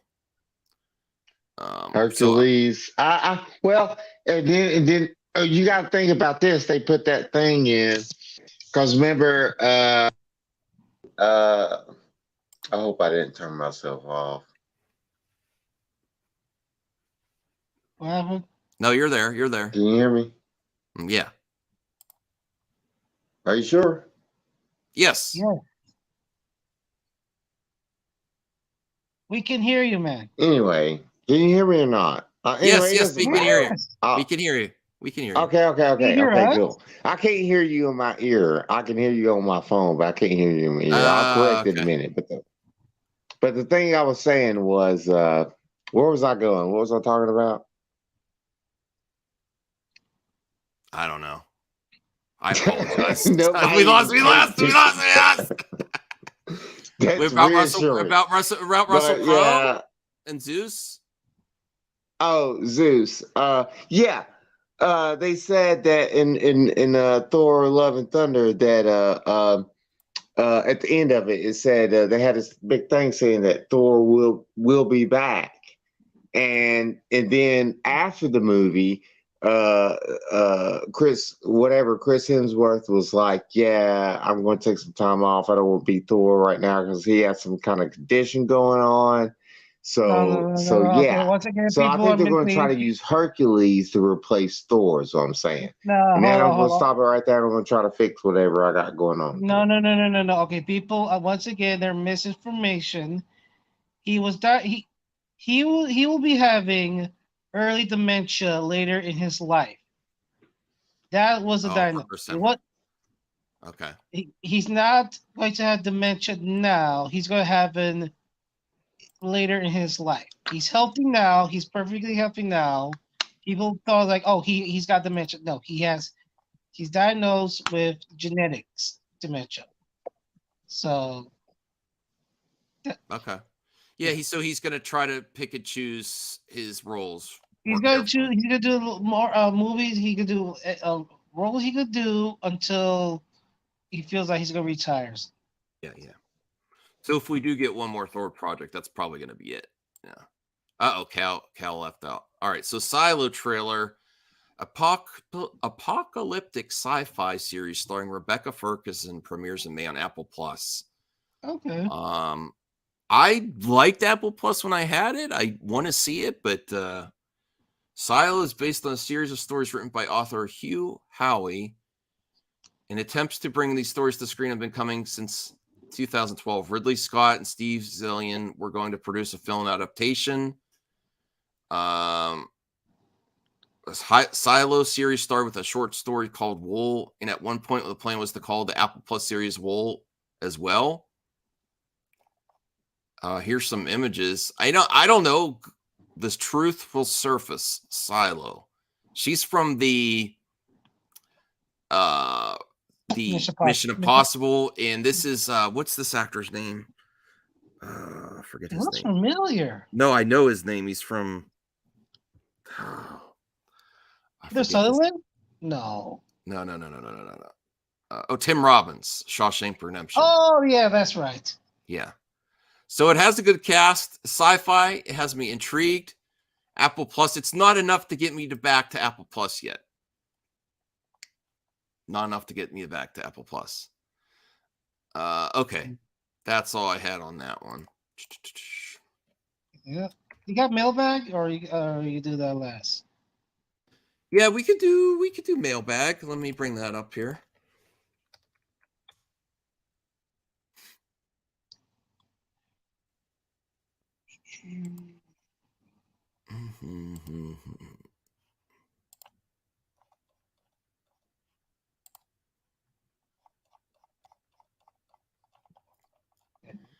Okay, bringing up the mailbag. Right. And I think Cal's coming back. Cal is back. He's back. I still ain't got this damn thing synced up. Right. Okay. That's all right. Yeah, it's wacky. I can hear you though. Is that an echo? No, not for us. Okay, good. Whoa. Mass Vigilante says, Max, if you or friends have any favorite sitcoms that you used to love watching in the past and that show has been canceled or never got finished, what sitcoms do you wish would make a comeback for one more season or two? Most sitcoms do have some conclusion. I'm trying to think of a really good one that was canceled. I like Friends. I like Seinfeld, but they all had conclusions. Arrested Development's good. Are you talking about like shows that Arrested got Development, canceled yeah. early? Like Firefly had one season, Freaks and Geeks has one season. Freaks and Geeks would be a good one. Oh, there's a show. You see the show on Netflix called I'm Not Okay? Have you heard of that show? No. Okay, so you saw Dungeons and Dragons. You remember the girl who could morph into a giant monster, whatever. Remember that? The girl that could change to monsters in Dungeons and Dragons. That you saw. Yeah. Okay. She was in the It. She was in the It, and she was in the show. She plays a teenager who has his powers. These like superhero powers, and ends a cliffhanger, and then got canceled one season. Okay. It really bummed me out, and I thought, and it left with something like, that should make a comeback. Okay. I'd say Freaks and Geeks. Did you ever watch Freaks and Geeks, man? Yeah, that's a good one. Yes. Yeah. That could have been really something next level if it kept going. So that would be the one I'm trying to think of, and I can't think of another one because most sitcoms usually last. Okay. Mass Vigilante. Yeah. What's your thoughts on AI lately? I have been seeing a lot of fantastic yet bizarre looking AI art on YouTube, and now people are using it not just art, but more VTubing streams, AI dub voices, and rumors about studios are going to use this tech for future films too. I'm worried about this at all. I'm not worried about this at all, but I just want to know if it boosted up quickly in popularity all of a sudden. I think there's a lot of memeing opportunities with AI. Unfortunately, there could be a lot of nefarious things for AI as well. With any new technology, any new tool, it's going to be abused. So am I opposed for the studios doing it? Not necessarily. I'll have to see. I don't want people to be out of work, and I want things to be significant. I don't want use to make things feel cheaper. But there's a right way. There's a professional way to use everything, to use tools. So yes, there's lots of applications that AI could be doing, and unfortunately, there's also ways for people scammers to use it too. Or nefarious reasons to use it. So unfortunately, that is a concern. Okay, so let's get to the next question here. What do you think, Senior Nerd? Are you concerned about AI? Do you care if the industry uses it? I just don't want things to look cheap. I think AI has no purpose. For artwork, it's fine, but for like writing a script, okay, what would be will AI make a better script than the human? I don't think so. If an AI's make like a Academy Award winning script, then I guess we'll be in trouble. But I think people are getting over dramatic about AI. Okay. Because people see like a picture that looks like human, and then it's like fake. So I don't know. All right. Well, we got to move through these questions because I don't want to go. It's almost 2 for me. Mass Vigilante, quote of the day 90. Every point of view is useful, even those that are wrong. If we can judge why a wrong view was accepted, because it's so much easier to see the world in black and white. But gray, I don't know what to do with gray. That's why it's important for everyone's viewpoint, right or wrong. Okay, man. I think you're saying that it's not just binary. There's gray. There's somewhere in the middle, and I think people just jump to extremes. Yeah. Hey, Max. I hope you're enjoying a good stream tonight and feeling relaxed. Because my non-spoilers review of the Super Mario Bros. Movie was that the film was fantastic. It was fun. I loved everyone playing the roles of the characters, and Chris Pratt as Mario did not ruin the movie for me in the slightest. He was good too, and seriously, people need to stop hating on this wonderful film. The crew put so much good care and quality to make this movie, and nowadays these crazy critics and entitled woke pandering channels like Geeks and Gamers, etc., are bashing them. So ungrateful. Overall, I give this film an 8.9 out of 10. It's a great film, and I can't wait to see a sequel for it. I think we will get that sequel. Probably. I heard about the negative criticism over Super Mario, but I think that's so it's got that nostalgia factor, hardcore, and I think the audience will overcome the critics of it. And it'll make some money, and we'll get another one. All right, cool. Mass Vigilante, after the good success of the HBO Last of Us series, how do you feel it if they made in a Red Dead Redemption series or film? God, I love that. It sounds like a great idea. Okay. Also, if you haven't played Red Dead 1 and 2, I highly recommend you play it. Both of them are underrated games. Yes, I think that needs to happen. Absolutely. But it'd be like there's nothing really. It's a Western. Is any kind of Western you see? Yeah, but it has a lot of marketing ability using that Red Dead Redemption. I mean, it had a great story. That's what it's about, but it's not like Last of Us is a genre movie. Mm-hmm. A lot of action stuff. Where Red Dead Redemption, yeah, I mean. If they could do it on 2, which I say is far superior, that could be a great film or series. But we'll see. All right. Dat Dude Vince, thank you, Dat Dude. Do you think we'll get a Boba Fett appearance on Mando season 3? I think there's a high possibility. Yeah, probably. Well, we only have a few episodes left. Yeah. But she's reaching out to all the different Mandos. Remember, like we were talking about. True. Yeah, might come after the next one. That was her people. Not Al's was Bo-Katan's people. Now she's like, Mando, you want to help? And she's like, he'd be like, we could go talk to Boba. You know what I mean? Mm-hmm. So there you go.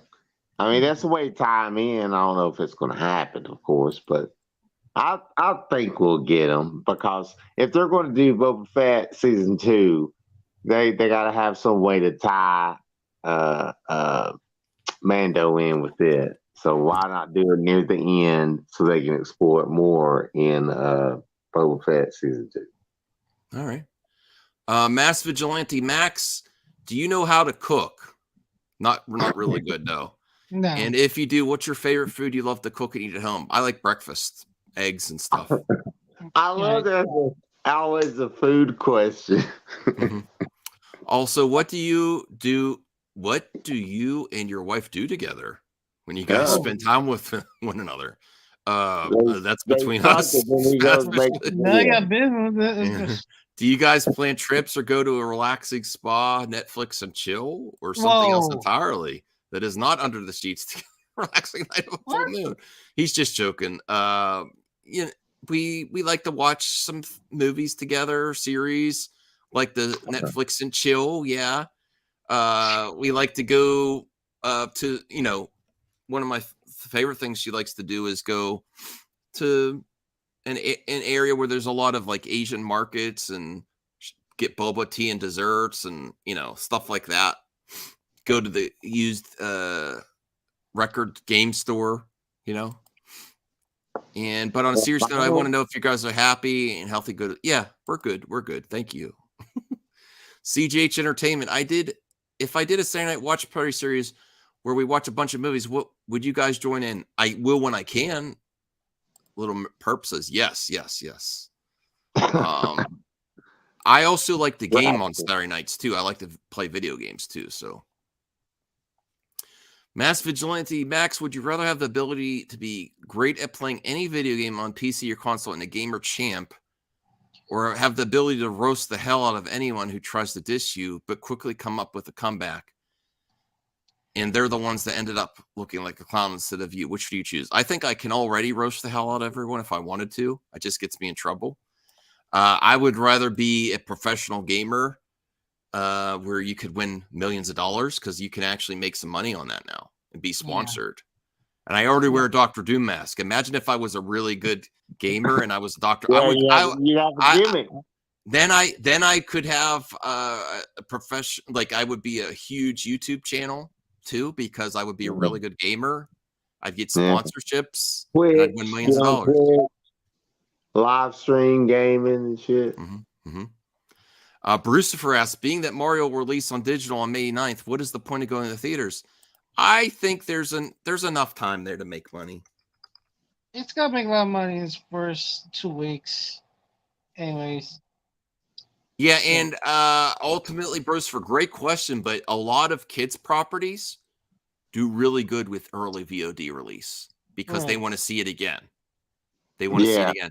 Whereas if you get a parent that says, I already took you to see Mario 3 times, child, but they say, well, mom or dad, it's on VOD, and you could just press play and leave the room.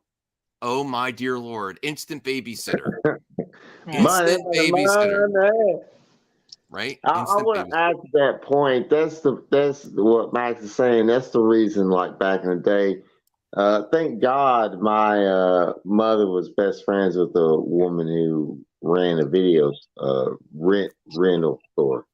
But yeah, you got to have that VHS. When it comes out, we got to have that VHS so I can watch it anytime. I wore out many of VHS. I'm talking about to where the tracking wasn't going to track it anymore. You know what I'm saying? And so, yeah, you have to. That's one thing that will keep you occupied. We didn't have all this other bullshit. Or we go outside and play and actually touch grass, as the kids like to say now. Anyway, I'm going to stop ranting. But that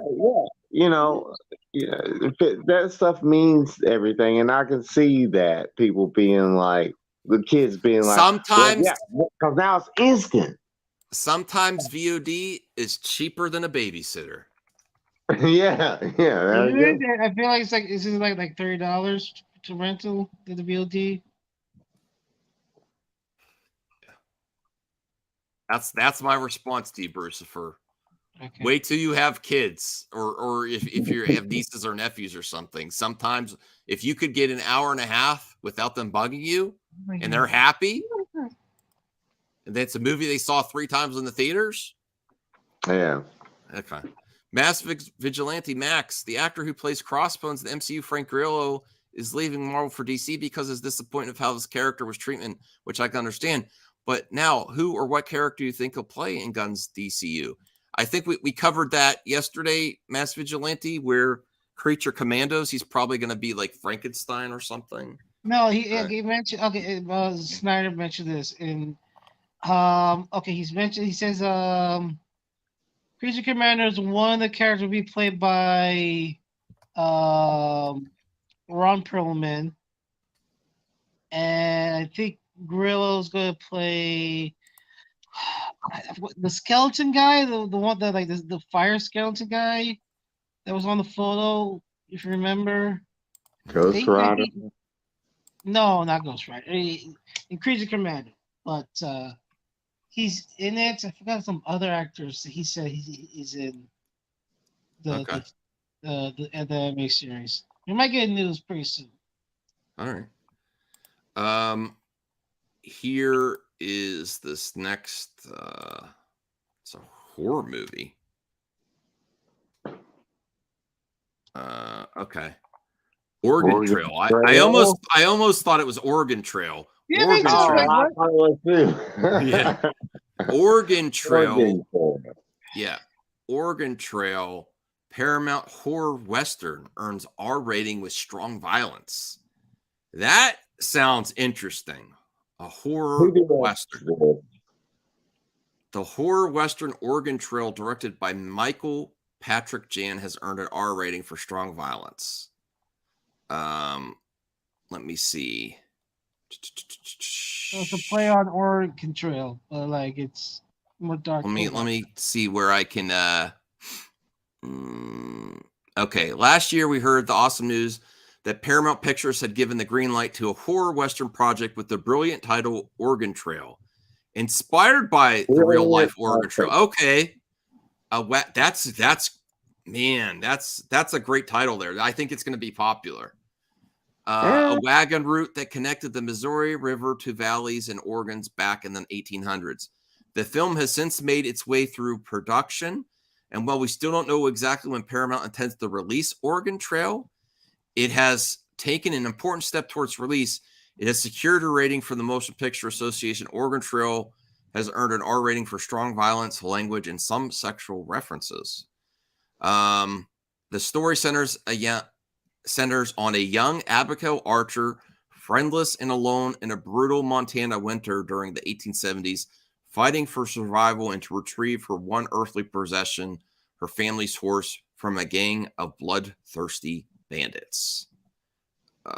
I think that has a strong possibility for a good horror series. Dying of dysentery sounds like. I would be interested to see this trailer. I think the title is very catchy and very marketable for horror, and that it is based on the Oregon Trail too, and it's called Oregon Trail. It seems like a slam dunk for a premise. It's just going to come down to execution. I think horror fans are going to be all about this. What do you think, Cal? Oregon Trail. I'm trying to read about it right now. A young, a family horse from a gang of bloodthirsty bandits. Anyway, I don't know, dude. I don't know. Okay. I don't know. I don't know anything about this. This is totally new to me. Well, you're the one that brought up Bone Tomahawk. They say I love when Western horror genres are mixed together. Bone Tomahawk is great. I love Bone Tomahawk. Actually, you can watch it right now for free on Tubi. Anybody listening out there? It's on Tubi right now. But yeah, I remember when Bone Tomahawk came out. So is this the same dude? No, they're just saying it's another Western horror. Oh, okay. Mix-up. Well, I can see that. I'm looking at a little bit of stuff right here. I can see that. But are you sold, Senior Nerd? I guess I'm not gonna see it. Oh, great! Thank you. That was amazing. Okay. All right. I don't know anything about it. I didn't even know about it. I think it's based on the Oregon Trail. Her family, her last part of her family heritage was a horse that she tries to take back from bandits. Yeah, I've seen that. Yeah. Well, I read that. Okay. Last article. We've reached the last article. Last article about James Gunn. About Batman 2. About Batman 2. Which this is also I thought James he wasn't doing Batman 2. No, but he commented on it. He gave he said, he took a little pressure off Matt Reeves, like it'll be ready when it's ready, Okay, cool. Defended the release date for Robert Pattinson's The Batman 2 after years of anticipation. Batman was an instant hit audience. The Batman universe is now officially placed to coexist separately from the DCU as Elseworlds. The Part 2 is set to begin filming later this year ahead of its theatrical release in October 25, just 3 months after Gunn's own Superman Legacy. And he goes to the defense of Matt Reeves on Twitter. He's on Twitter again. DC Studios CEO James Gunn responded to a fan on Twitter who shared their concern that they could end up becoming overly involved in Matt Reeves' The Batman 2, along with inaccurate information about how the sequel's production plan is pushing its release further away than necessary. Gunn questioned the accuracy of their information, explaining the Batman sequel is coming out as early as it possibly can, while allowing Reeves proper time to make it as great as possible. With enough time for Matt to do what he needs to do, make it as great as possible. He's also working on the spinoff series, The Penguin. Matt is also working on the Batman Part 2, which he thinks is the Batman crime saga. This also includes the Penguin TV series. The Batman is its own thing. Matt's hard at work on it. He came in and pitched us some amazing stuff the other day, so our plan is for that to continue. He said this when he pitched the slate, Oh, yeah, he did. Someone's saying hello to you, Cal. Oh, Joe's, yeah, it's Joe, buddy. Rock on.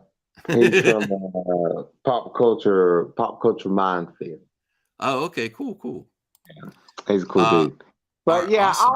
I'm excited to see Penguin. I want to see Penguin. You know what I mean? But some fans were saying it's going to take too long for Batman 2. I think as long as we get the Penguin in between, I'm okay with waiting. What do you say, Senior Nerd? Are you concerned about the length of time between projects? Or are you okay to wait?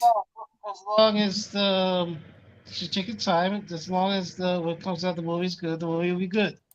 Mm-hmm. So I trust Matt Reeves. I have a lot of faith in Matt Reeves that he'll give us a good Batman sequel. And what we see from the Penguin series that's filming now just looks really cool. Yes. Yeah. So I'm fine to wait. But it is also significant that he says it was pitched to him. So even though it's Elseworlds, it still seems like James Gunn and Safran are involved. Right? Yeah. Yeah, that's interesting. That is interesting. That's something significant to take from that article. All right, we've reached the end of the show. I do have one more thing I could cover, but you don't have to stay for it, Senior Nerd, because it is still, and it's about Blue Beetle. It's a rumor. What's about Batman? Oh, wow. Check out Joe's atmosphere here. Okay, let me, I don't know. Raya, what? How do you do that? She's a mod. She can do that. Okay. I'm saying how she find out Joe. I didn't know she knew anything about Joe. Raya knows everyone. Raya knows what's up. Okay. That's awesome, Raya. Thank you. All right. Check out Joe. Subscribe to Joe. I subscribe. He's an old man. He's an old man. He needs all the support he can get. Okay. I love Joe. He's great. Okay. I subscribe to him. All right. Thank you, Raya. I subscribe because of your link. All right. So this is about Blue Beetle. Do you want to stay for this, Cal and Senior Nerd?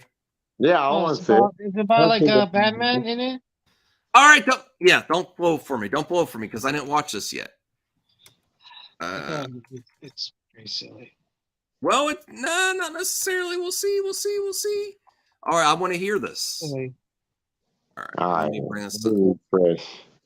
I don't. My initial thoughts are I don't think. What? I don't think that Batman is in Blue Beetle, but I do. Oh wow! Thank you, Joe. Joe at Atmosphere. What? I can tell by the avatars. I like your friend's King's Port Cow. Reeves sounds like a busy guy. Hail panel will sub to all. Looking forward to Batman 2. Thank you. Yeah, Joe, if you want to collab sometime, we'll have you on the show. I got to check out. I got to check out your channel. Joe's, I don't know. I mean, you can talk to him. Okay. Joe's cool. Joe's cool. You have to talk to him. You have to see. I like meeting new people. Yeah, thank you for the support. He's a vet. If I'm not mistaken. We respect our vets. Yes. Yeah. Yes.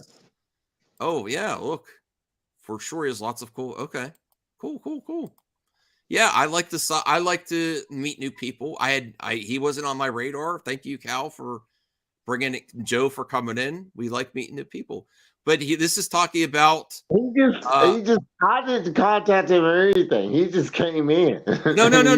I mean, no, I know, but I'm saying you knew him, That's so you funny, said, "Oh, though. he's cool." Yeah. Hey, Max. Remember I was telling you when a friend of mine reached out to me and said and sent me a tweet and said, "What's that?"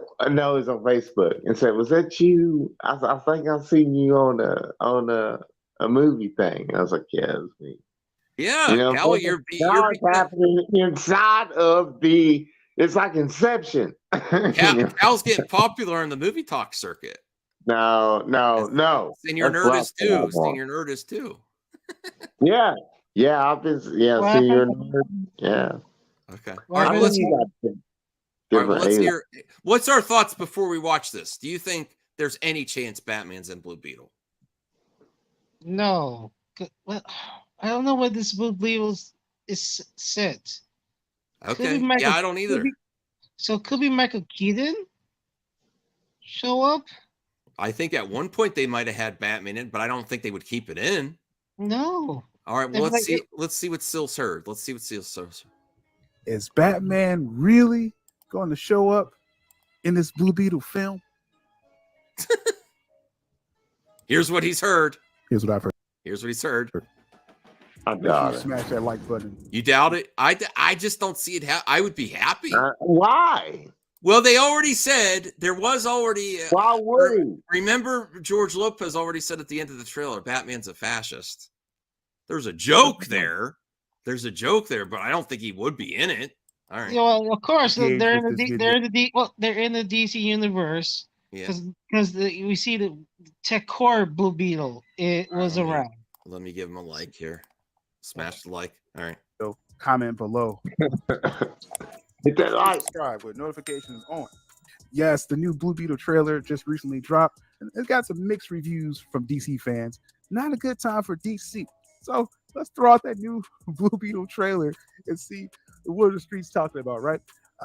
As far as for myself, I think Blue Beetle is going to be a fun film. I know fun could be a bad word sometimes, but I'm looking forward to seeing it for a couple reasons. The star of it, Cholo Mariduene, the Cobra Kai kid. Yeah. Looking forward to him in the film. And the Brazilian. Oh, yeah. He's been talking about this actress. Yes, Sil, I understand. Okay. He's like, I'm going for he tweeted out a picture. He's like, I'm going for the plot of Blue Beetle. He's very intrigued by this actress. Bruno Marquezine. I think they're both going to be great in the film. I'll just leave it at that. But what got people talking more about this trailer of Blue Beetle is the subject of Batman. About a year ago, George Lopez made comments about. Oh, yeah, that's right. I forgot. I did actually cover that too. George Lopez did say that the Batman was going to be in it. He did. That's from his own words, and I don't think he was. Remember that, Senior Nerd, when we covered that last year? We were doing this. I don't know how long you've been watching my show, but last year George Lopez was on a podcast, and he did say that Batman was going to be in Blue Beetle. Okay, but that's before James Gunn came in. That's true. So I don't know if it's going to stick or not, but I think at one point they may have had a. It could be Michael Keaton showing up. Yeah. All right. So this is factual. That was from November 8th, 2022. Okay. Batman, and got people speculating as far as is Batman going to show up in the Blue Beetle film, and if it's a Batman showing up, which Batman is it? Which is a weird thing.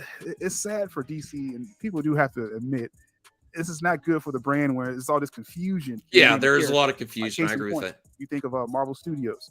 If they say Iron Man in any project, You know what who Iron it Man is. that was. That is. I agree with this point there. It's unnecessary confusion for the audience that you don't know what's going on, and even when there was potential cameos, they're cut. I agree with this take here, and I completely forgot before this video. I completely forgot that George Lopez said that on a podcast. But it was only one Iron Man in that continuity until MCU reboots in the future. You know which Iron Man it is. Well, who was Captain America? Incredible Hulk, right? With DC, you say Batman, it's just this confusion. Yes. Who's Superman?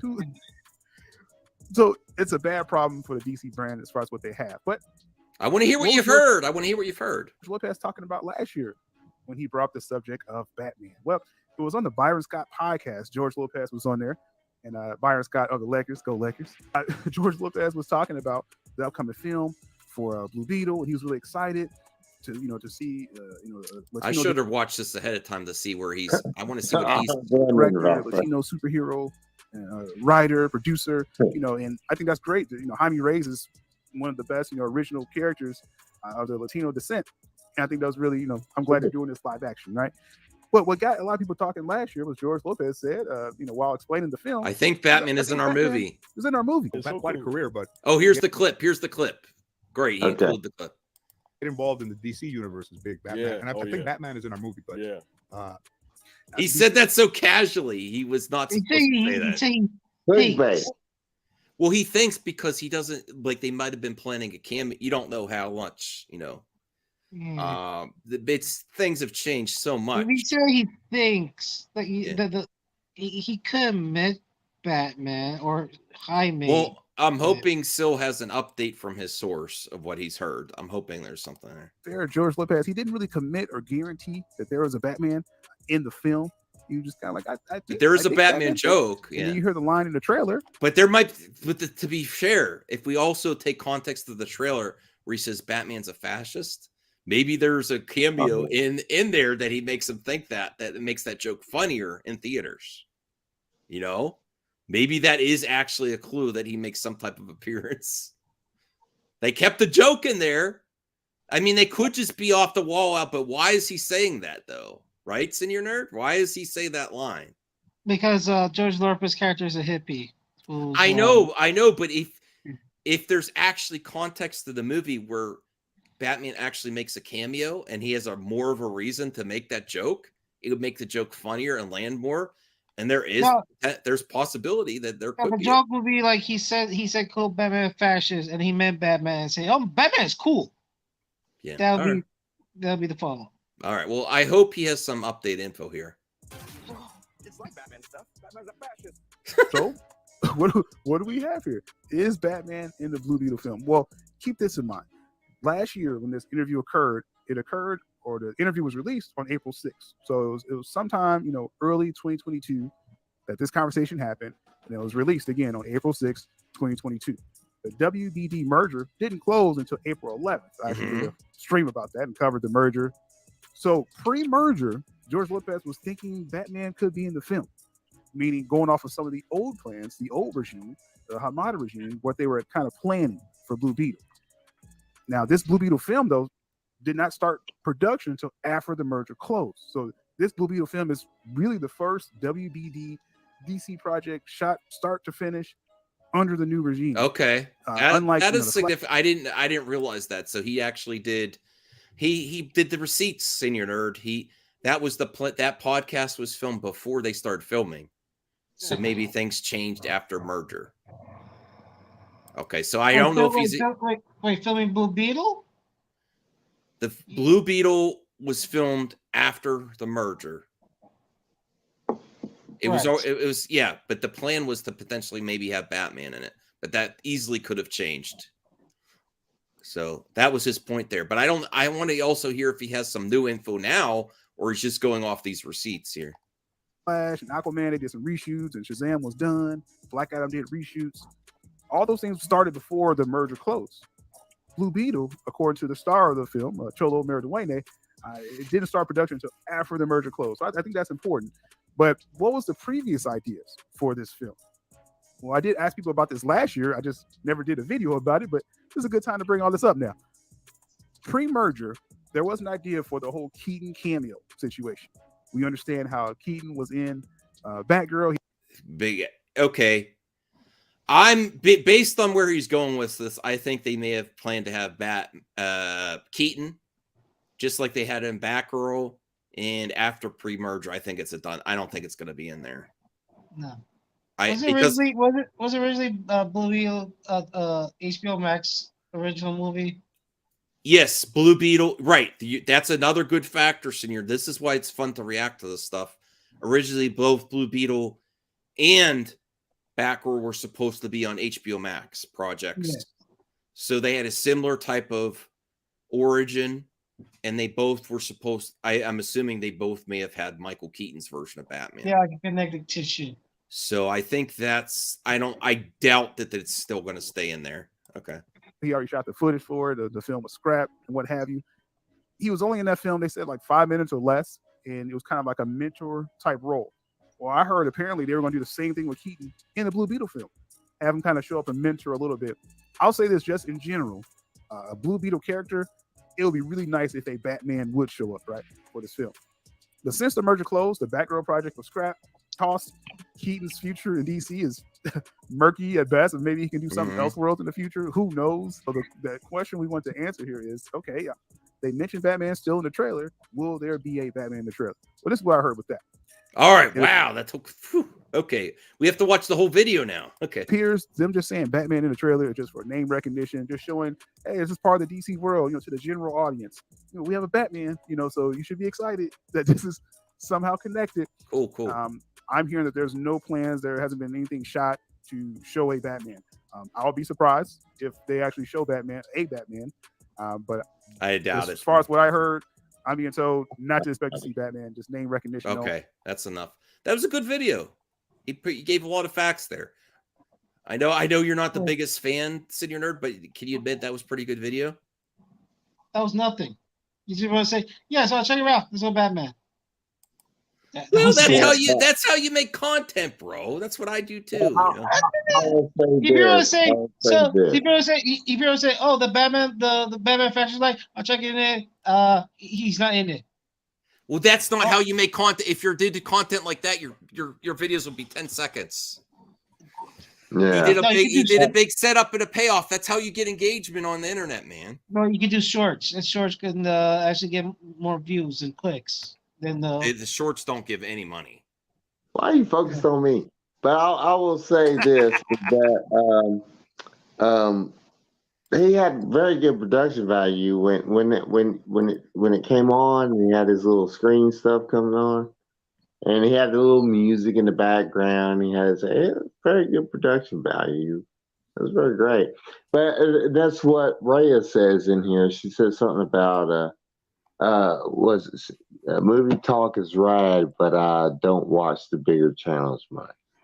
You know what I mean? I don't either. You know what I mean? But I think his stuff is streamlined. Is pretty cool. But he did string you along before he got to. Well, I mean, that's YouTube content creators' tricks. I mean, what are you going to do if you give everything you want right in the first 10 seconds? People will click off, and then your retention is bad. Do you understand that? Like, as a content creator, I can understand you want to keep the retention of the video to the end. So, but I think that was a great video. Gave a lot of facts there. I didn't really think about I didn't realize that Blue Beetle didn't start filming till after the merger. It was one of the first ones. And yes, now that I'm thinking about it, it was supposed to be HBO Max with Batgirl. And I think things have changed. So I doubt that it's in there. And that's a shame because we could have got so much Michael Keaton. That also kind of proves that under Hamada that Michael Keaton was going to be a significant Batman in their version. But that's changed again. Right, Senior Nerd? it seems like they were going to go a little bit with Keaton in a lot of projects. Yeah, he was supposed to be the new Batman. Yeah. So Affleck left, and he was gonna be the new Batman. So. Senior McMahon just is a good friend on the channel. He does have a channel, but he doesn't really promote it much. It's been almost 10 years. Yeah, but I want to thank everyone for watching. Thank you, Cal. Thank you, Senior Nerd, Senior McMahon. I'm going to get some rest now. It's 2:20. Oh my God, we did a lot of movie talk tonight. Bye, everyone. All right, see you. All right.